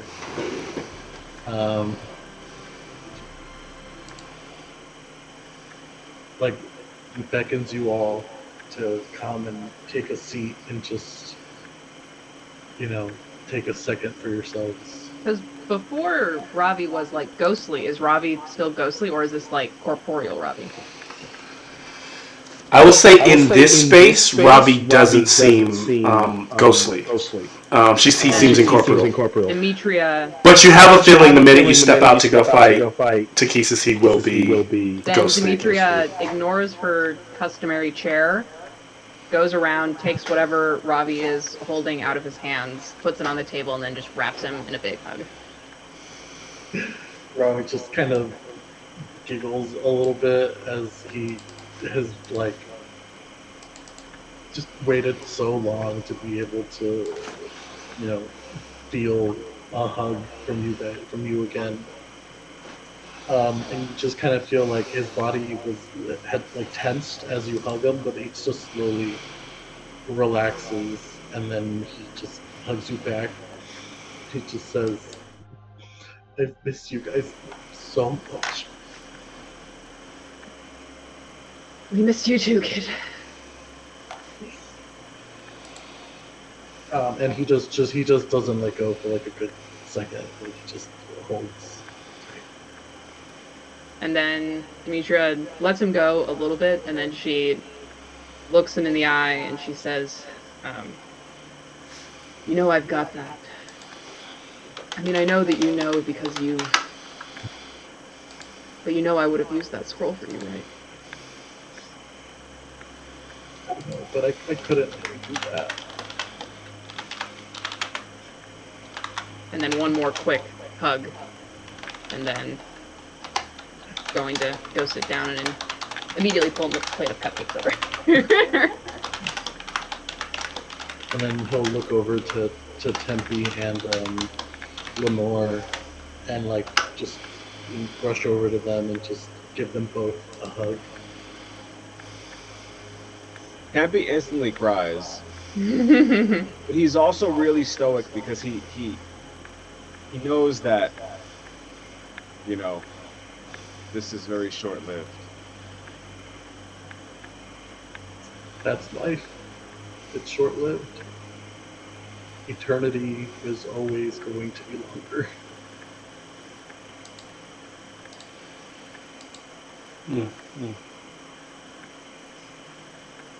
We will always be together. Always. No matter how far apart we are. And I look down at Lenore. Always. I like tussle her hair a little. You were missed. And I put my forehead to Robbie's forehead. He's shorter than me, of course. So.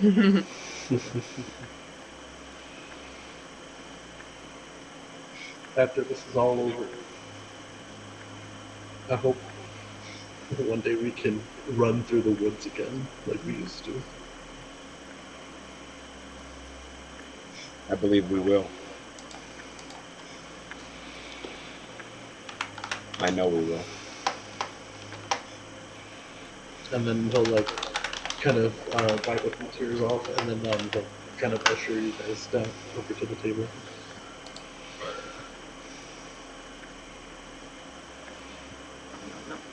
We have 15 minutes. Man, teacher really wants these cupcakes. They must be. I fucking knew, Lex, that you were gonna pull out that first menu you made for us back in the day.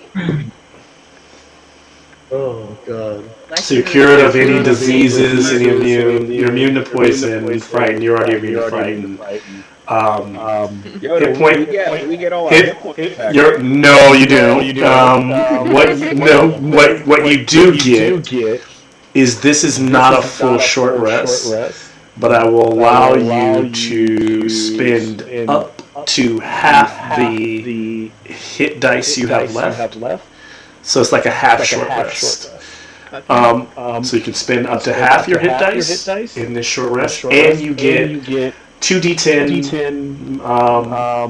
hit points maximum also increases to 2d10, and you gain the same number of hit points for like a temporary hit points. So 2d10 10 hit points, and then your max would be increased by that. So. And everyone kind of feels like that at the table. This is a moment to enjoy, and as you said, life is fleeting, it is short. But you know when you step outside those doors, it's the fight for the end. 16. You said up to half hit dice? You know what? Fuck it. I'll give you guys an hour. In 15 minutes, I'm going to give you an hour. So you can use up to, if you want to dump all your hit dice, you can. Because I'm not going to go soft once you guys step outside. I would say thank you, Malcolm, except for that last bit. Yeah. Can I drink a potion right now? You can drink a potion. You can. Yeah, you got time to do whatever. It's almost like these moments in this red mist. She's looking for you and she hasn't found you yet. And it's because of Selene's grace. Why didn't I apply my fucking hit dice? Oh, I get all my superiority die back with a short rest. Oh, interesting. Okay. Because I'm giving because all your NPCs. This is it. This is you all. Can I just slash? You can't just slash roll hit dice in this fucking game. What do you mean? It's like roll 20. Roll 20, like you could like slash roll your hit dice. Remember that shit back in the day? Y'all ever used roll 20? Only for aliens. So. Yeah. For alien. Why I can't do that? So on D&D Beyond, you click on the short rest button. Yeah. Fill out all the hit dice you want to heal, and then you actually have to click where it says how many Ds it is. Yeah. So go to short rest, click all the thing. Like, Which I don't know if anybody's played with, but D&D Beyond also has the little like map. Then I click. I gotta click take a short rest, right? Yeah. so And fill then out make sure the hit dice you want to use, and then roll that number that appears right below it. Oh, you gotta manually do it. Unless you can also check a box that says automatically heal with hit die results, so it'll roll for you. Yeah, I had that. Let me see. Maybe it didn't. Our true enemy, technology. Refresh. Maybe I gotta refresh. I don't know. No, that didn't work. Maybe I'm not going to the right short rest. Hold on, look at here. We go. Let's try this. Well, it's the third short rest, not the first one, okay? As you all sit there, Demetria, sitting at the table, you notice a finely folded note there at your place setting. And when you look at Ravi gives you a look like, I didn't put that there. Fine sense. Sure. Anthrax? Do I detect anthrax? You do not detect anthrax or any fiend or evil. If anything, I open it. okay. As you read it Covering my says, face. "My former comrades, if you are reading this, it means you have come back to Waterdeep and have seen what my queen has made of this city. I do not expect clemency, though I would ask that you read what I have written for each of you with an open mind. To Amnon, the one who took me in from the streets of Waterdeep, you taught me that friendship is a strength and not a weakness. Thank you for opening the door of my understanding. I am pleased to have called you the real. And to Timpy, the warrior. I wish I could have. The warrior I wish I could have been. You taught me that silence can speak volumes, that a man is measured by his integrity, and that the value of it is beyond any earthly treasure of promise, of power. Thank you. In Turakalash, you taught me that an idea can outlive a man if it takes root in the heart and the mind of another. Oath struck by word can be just as binding as one forged in blood or in ink. And then, to my envied friend, Demetria, I have words for you that I hope you take to heart. The fact is that those who are left in the cold may never find warmth. Those in the shackles of anguish may never find liberation. I can't save everyone, but a life dedicated to purpose would spark hope in the hearts of many. Thank you for showing me that the redemption I seek is not a relic hidden from the eyes of the unworthy, that it is available to every soul with the desire to embrace a future that stands ready within. To strip themselves of past burdens and trespasses, to invoke within themselves the courage to reach out, to forgive. Something I cannot achieve. Even in my deepest moments of reflection and regret, I cannot abandon. I cannot abandon my past. It is the only place where she still exists. You must understand, Demetria. A time before she chose to extinguish her own flame. I can see my end. I know you will come for me. Absolution is beyond my reach. It is too late to save me. But it is not too late to save Lenore.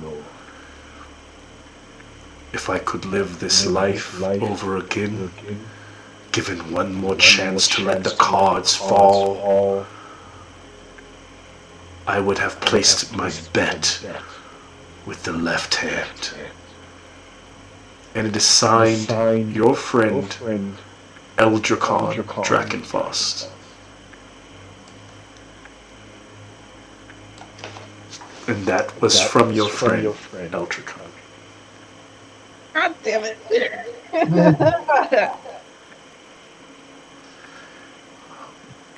And you have the feeling that it's been in the house, kind of sitting in some way for a while.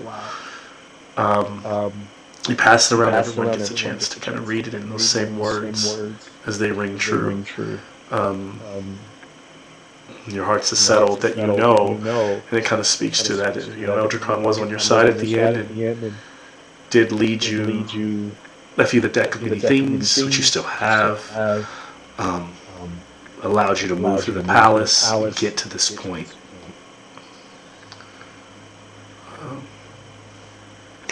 Is there anything else before they step into the void? Demetria wipes some tears out of her eyes, trying to make it seem like it's not happening. Trying to be tough about it.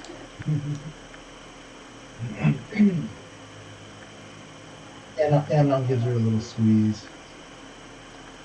Oh, you're muted, dude.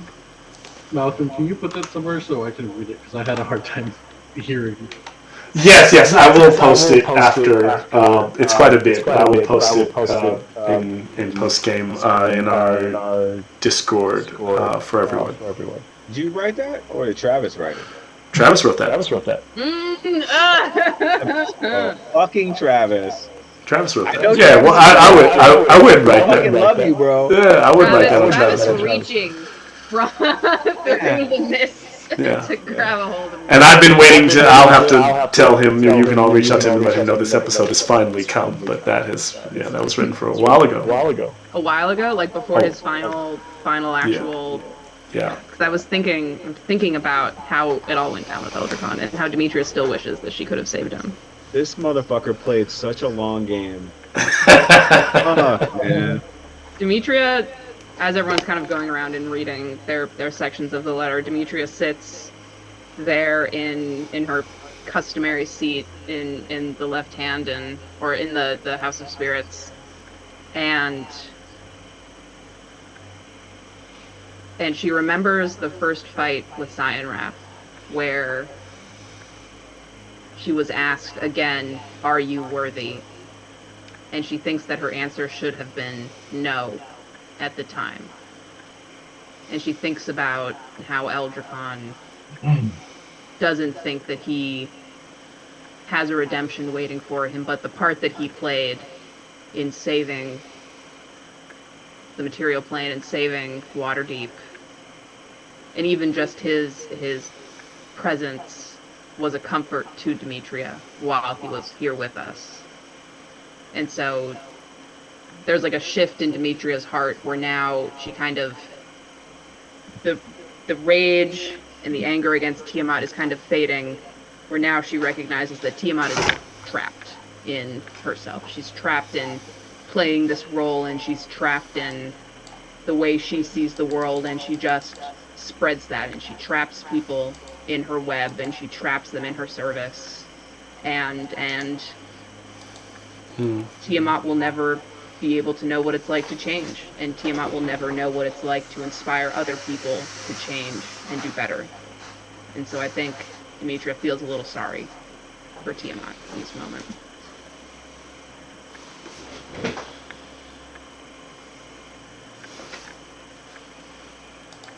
Except also fuck Tiamat. Yeah, Tempe also feels sorry. Sorry we ain't kill her already. Hashtag fuck Tiamat. Yeah. I'm sorry you're such a bitch.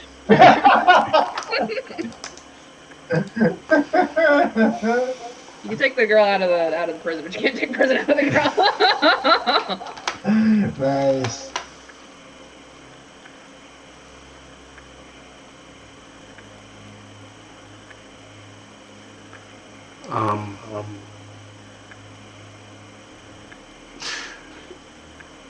They know it's time. And what does it?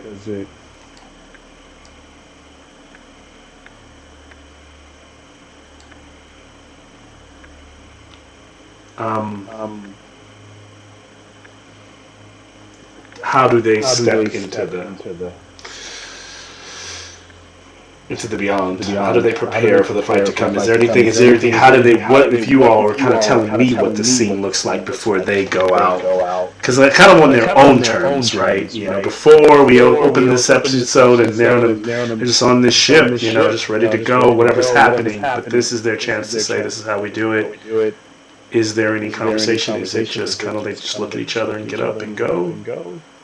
You'll tell me, but I'd say that Amnon would kind of like spin around the collar, and you kind of like spin her, recock it, and put it back together, and just get ready, look at everybody, and just be like, I'm ready to fucking kill this bitch. they can also leave Lenore kind of hanging her back if they want to keep her in the house. It's up to them, or if she goes with them. You all tell me. Hey, honey, do you want to go to the I battle? think she comes. I'll leave that decision up to Tempe, but I think we should leave her What here. did Tempe say? I think she comes. I don't think she stays behind for this. Yeah, I'm fine with it being Tempe's call. She goes. I ask Lenore. I get down and I go. I look at Robbie. I look at Robbie first. And I go,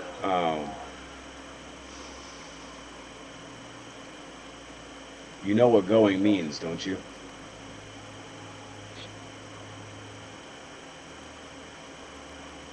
You saying that to Amnon? No, I say it to Lenore. To Lenore. I glance up. Yeah, at she Robbie, goes. down, and I go. She looks down at her plate. She goes. Yeah. She looks back at you, Tempe.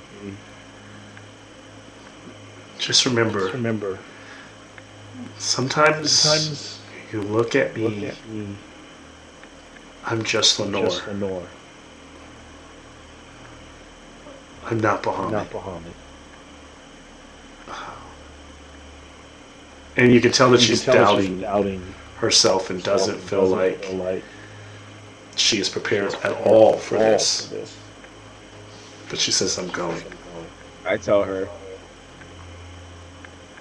I don't ever look at you and see Bahamut. I always see Lenore.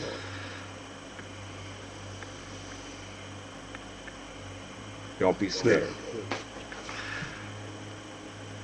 Tear runs down her face. You can. Tear runs down her face and she kind of jumps into Tempe's arms, gives him a big hug. She says, I go where you go. She jumps down and looks at the door. As they stand and they begin to march out of the doorway. Before marching out, Rakalesh will, let's see, he'll cast Warding Bond on Demetra, so whatever pain she goes through, Rakalesh will go through. And then Holy Weapon onto Tempe's blade.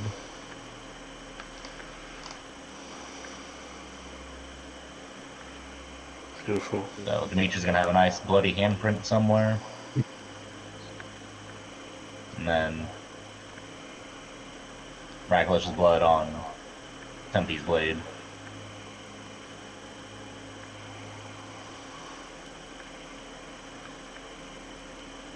As we walk out of the door, Demetria's gonna hang back and give one last lingering look at the tap room of the House of Spirits.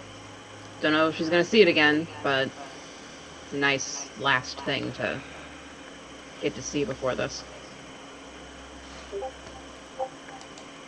You just hear Amnon, time to go, sis. And as you both like give that glancing look back as you step out,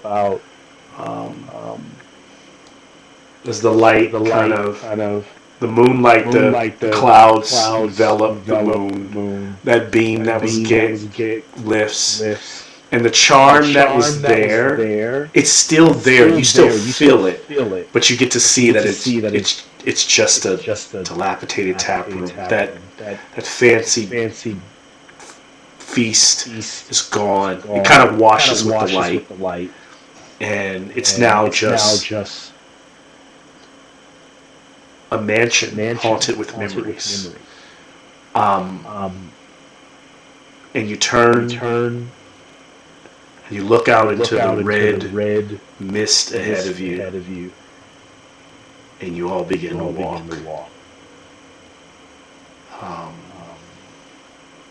And as you do, you from that distance hear the you hear that landing. And it's just quiet. You can no longer hear any screams from anywhere else in Waterdeep. You don't hear Raynor and the soldiers calling out. And you just hear them. And as she walks into the clearing, revealing herself, there you are. There we are. We all are showing ourselves fully bare. You should grovel at my feet. I am the Queen of Darkness, the five-headed Harbinger. Your gods are powerless against me. Your story's end will be shadows in my wake. I am Tiamat. I reign eternal. And your suffering is eternal, is inevitable. Your extinction is my will. And I will truly enjoy this moment. Anything you all respond to her? Says I am Tiamat. Demetria rolls her shoulders back and shouts, "Yeah, we're the fucking left hand!" And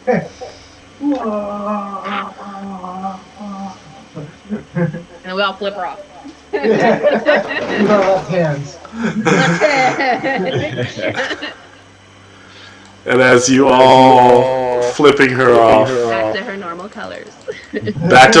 colors. She is her true self, her chromatic self, the mist in you all, bringing your weapons to bear.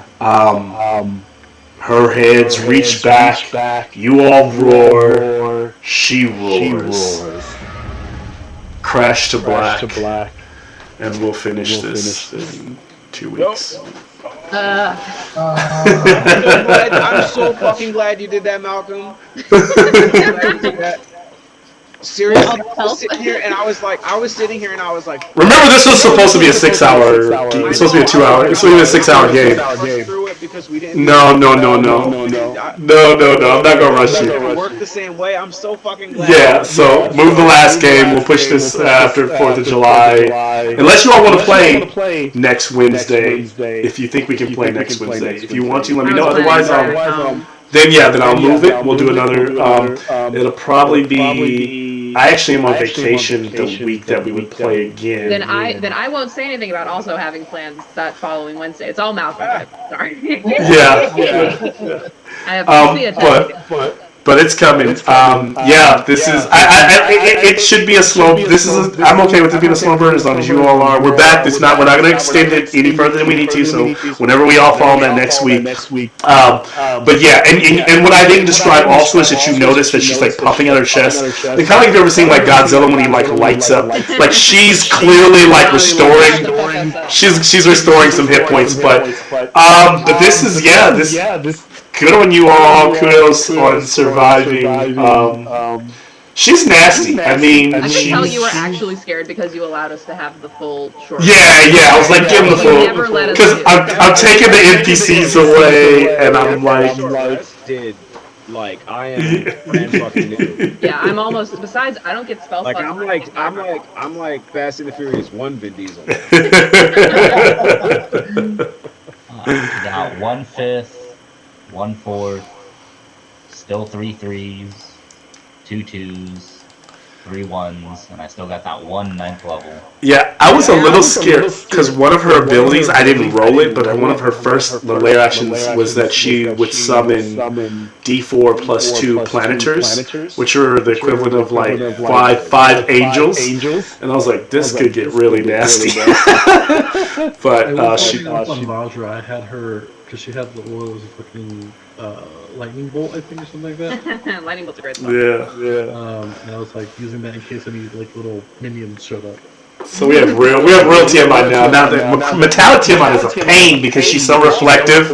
She's like she like reflects all the green and the colors off my like table and like. It's hard fighting her because there are no minions, right? Like normally, like no, it's just minions. So like we can utilize all of our skills work, but when you can't split, like when you can't, there's no way to leverage our individual. You know what I mean? It's like, yeah, and she's the only. Are so good, and her saves are so good. Yeah. She's the only D&D villain I've ever used that can hold her. I realized can hold her own with a party of like 7 or 8 with no minions. Like you could just put her on the board and say, "Let's soak damage and let's fight back." And yeah, she's so fucking. I was getting scared there for a second because after that 79 damage.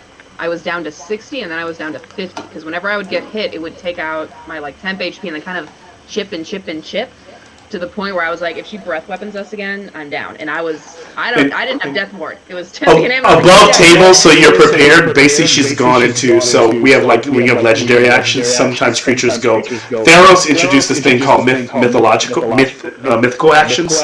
So it's when a creature gets hit.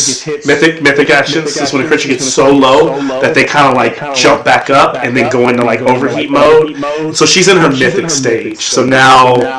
She has some mythic actions in addition to her legendary actions. So, Phase 2 boss fight in Dark Souls. Yeah. yes, it's D&D pulling from that. Speaking of, is anybody? I don't know if they've released the. What do you guys think about the new D&D like rulebook and the books that are coming out? I think the online one released, right? I didn't. I plan on. I'm gonna buy all 3.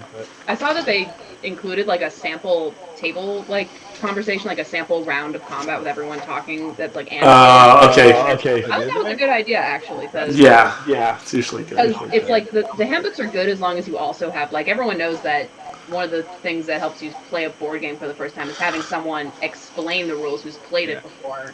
Yeah. Instead of going off the handbook, so getting like a sample round, I think is really useful. Yeah. I don't like that they're charging money for it. If you already owned other player's handbook, you should automatically get the new one. But no, you have to buy it. I see what you're saying. Yeah, they're always going to make the money. I mean, that's really the only way they make their money on D&D, though, right? I would argue that they should because the amount of work that goes into the editors and stuff like that, editing and adding, they got the art. It's an overhaul on the art. The whole book looks very new.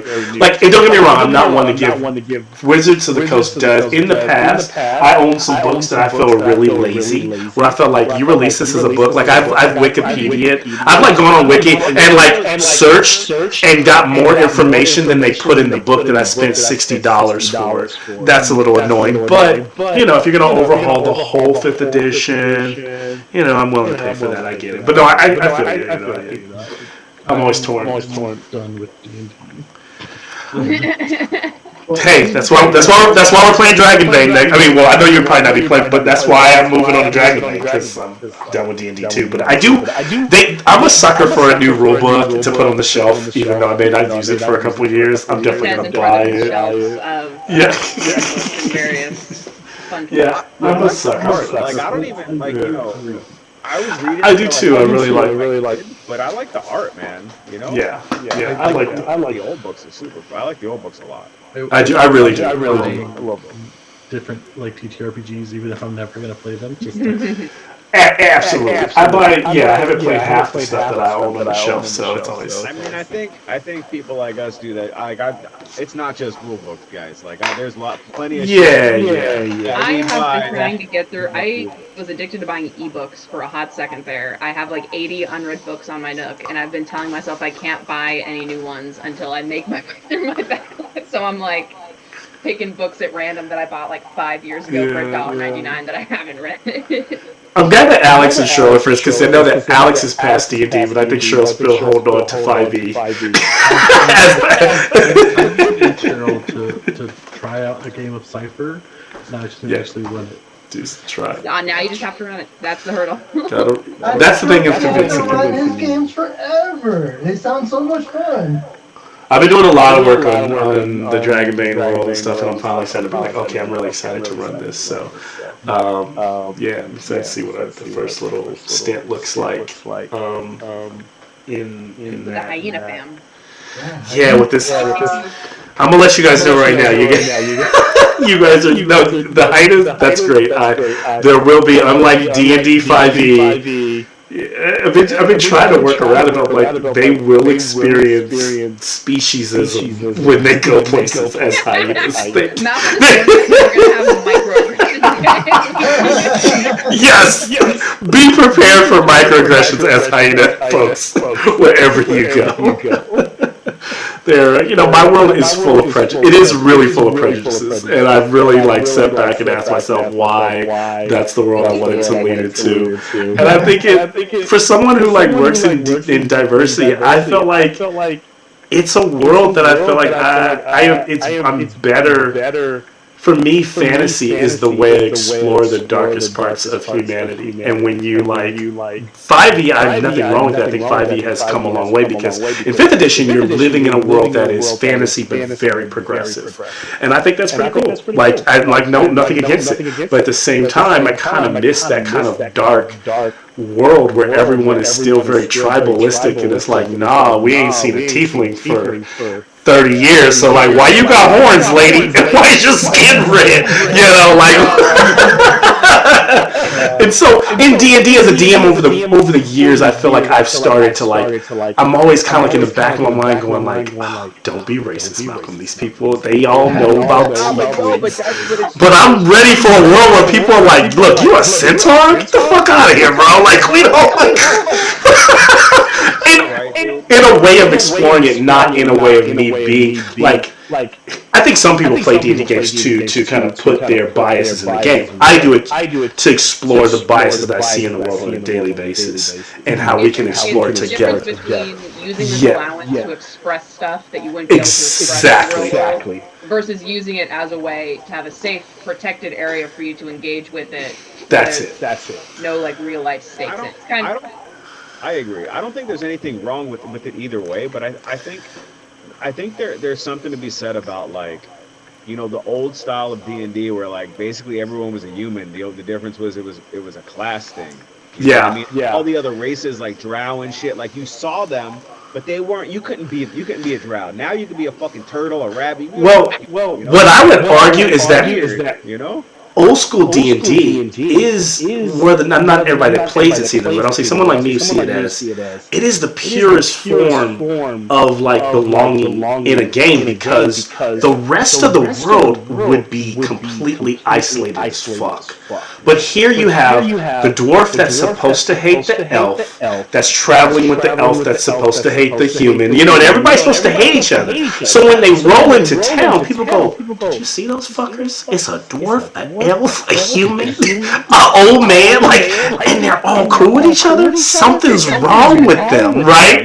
They are like and they all kind of hate each other at the beginning of their journey, but they kind of end up becoming family over the realizing, in a weird way, of kind of like peeling back the layers and realizing that they have more in common than they have differences, and that they're they can actually help each other, right? So I don't know, maybe that's the way I'm kind of seeing it, and I think that's kind of lost on the new D&D because there's nothing that's kind of taboo in the world. So I think it depends on what people are looking for in a game too. Totally. Because I've talked to people before where on one hand someone was saying no, I actually really like it when there's we were talking about sexism specifically, where it was oh no, I actually really like it when there's a realistic kind of oh, what is a woman warrior doing here in game, because then I get a chance to tell the guy to shut the fuck up. Exactly. That's my empowerment moment. But for other people, it's my empowerment is getting to have time away from that, where I don't have to. And those are completely valid. They're valid points. Yeah, I think there's absolutely space for both too. It definitely depends, just on person to person. I totally agree with both. I think that's why you're supposed to have intro sessions where everybody talks about these things, and I think that's it's a session zero. Yeah, we're gonna have. Or then they do for the Strahd game. Steven specifically sent a checklist where it's what stuff are you cool with being in the game? What stuff are you okay with it a little bit being in the game? What stuff do you not want? What stuff where it's he didn't just say sexism broadly, but it was nitty gritty of are you cool with there being societal misogyny, but not your character being treated this way directly? Are you cool with there being this kind of violence to NPCs versus this kind of violence to you? What are you cool with witnessing? And what can we address directly in game, and what should we veil? Sometimes you say it's veiled, where you it's mentioned in the world, but it will never be in the session where you have to engage with it. The guy specifically said no eyeball stuff. Yeah, with the eyeball stuff, which kind of takes so much of my power away. I love eyeball stuff. It's I had a player one time tell me no spider stuff, and I was like, what? Fantasy. There's spiders everywhere. I was I have this big spider queen, and I was like, well, no spider queen with these screws. It's not a spider, it's a drider. Right? Yeah. Even worse. It's only half spider, you bigoted. He's wearing a big hoop skirt, so you can't see the spider. No, but I don't want to be heavy-handed with it. I don't think it's going to be heavy-handed in the new world. It's just that it's a little bit more. I think it's a little more post-apocalyptic in terms of the way the world's set up. Every road isn't paved, and every people doesn't know each other since the fall of the cataclysm. Yeah, kind of rolling. That I played with prior to meeting you guys, that I played with for a long time before they disbanded. They ran it was always homebrew, and it was very much like that way, where we can play unique characters if we wanted to, but there had to be a reason. You couldn't just play a tiefling. There had to be a reason why you were there. How there had to be a real reason to be there, because his world was homebrew and didn't have that, right? So he didn't have a lot of the races in, you know what I mean? So you couldn't just play a Furbolg or some shit like that. They didn't exist in his homebrew. Yeah. You know what I mean? Yeah. Which I found to be really, really interesting. I mean, I love that group. If they didn't disband, I still talk to them sometimes, but... You saying that if they didn't disband, you wouldn't be hanging out with us now? No, I would still be here, because I would still be here. How dare you? But I really enjoyed the play style of that. I think it's one of the reasons why I'm excited about Dragonbane, because Dragonbane is very, it is like that. At least from what I read, it seems to be like that in as is. You know what I mean? It's not like Yeah. you know, There is something about like the level of like attention to detail and like immersion and like the very like deliberate purposefulness of settings that are like, yeah, you know, elves haven't been seen in this village for 50 years.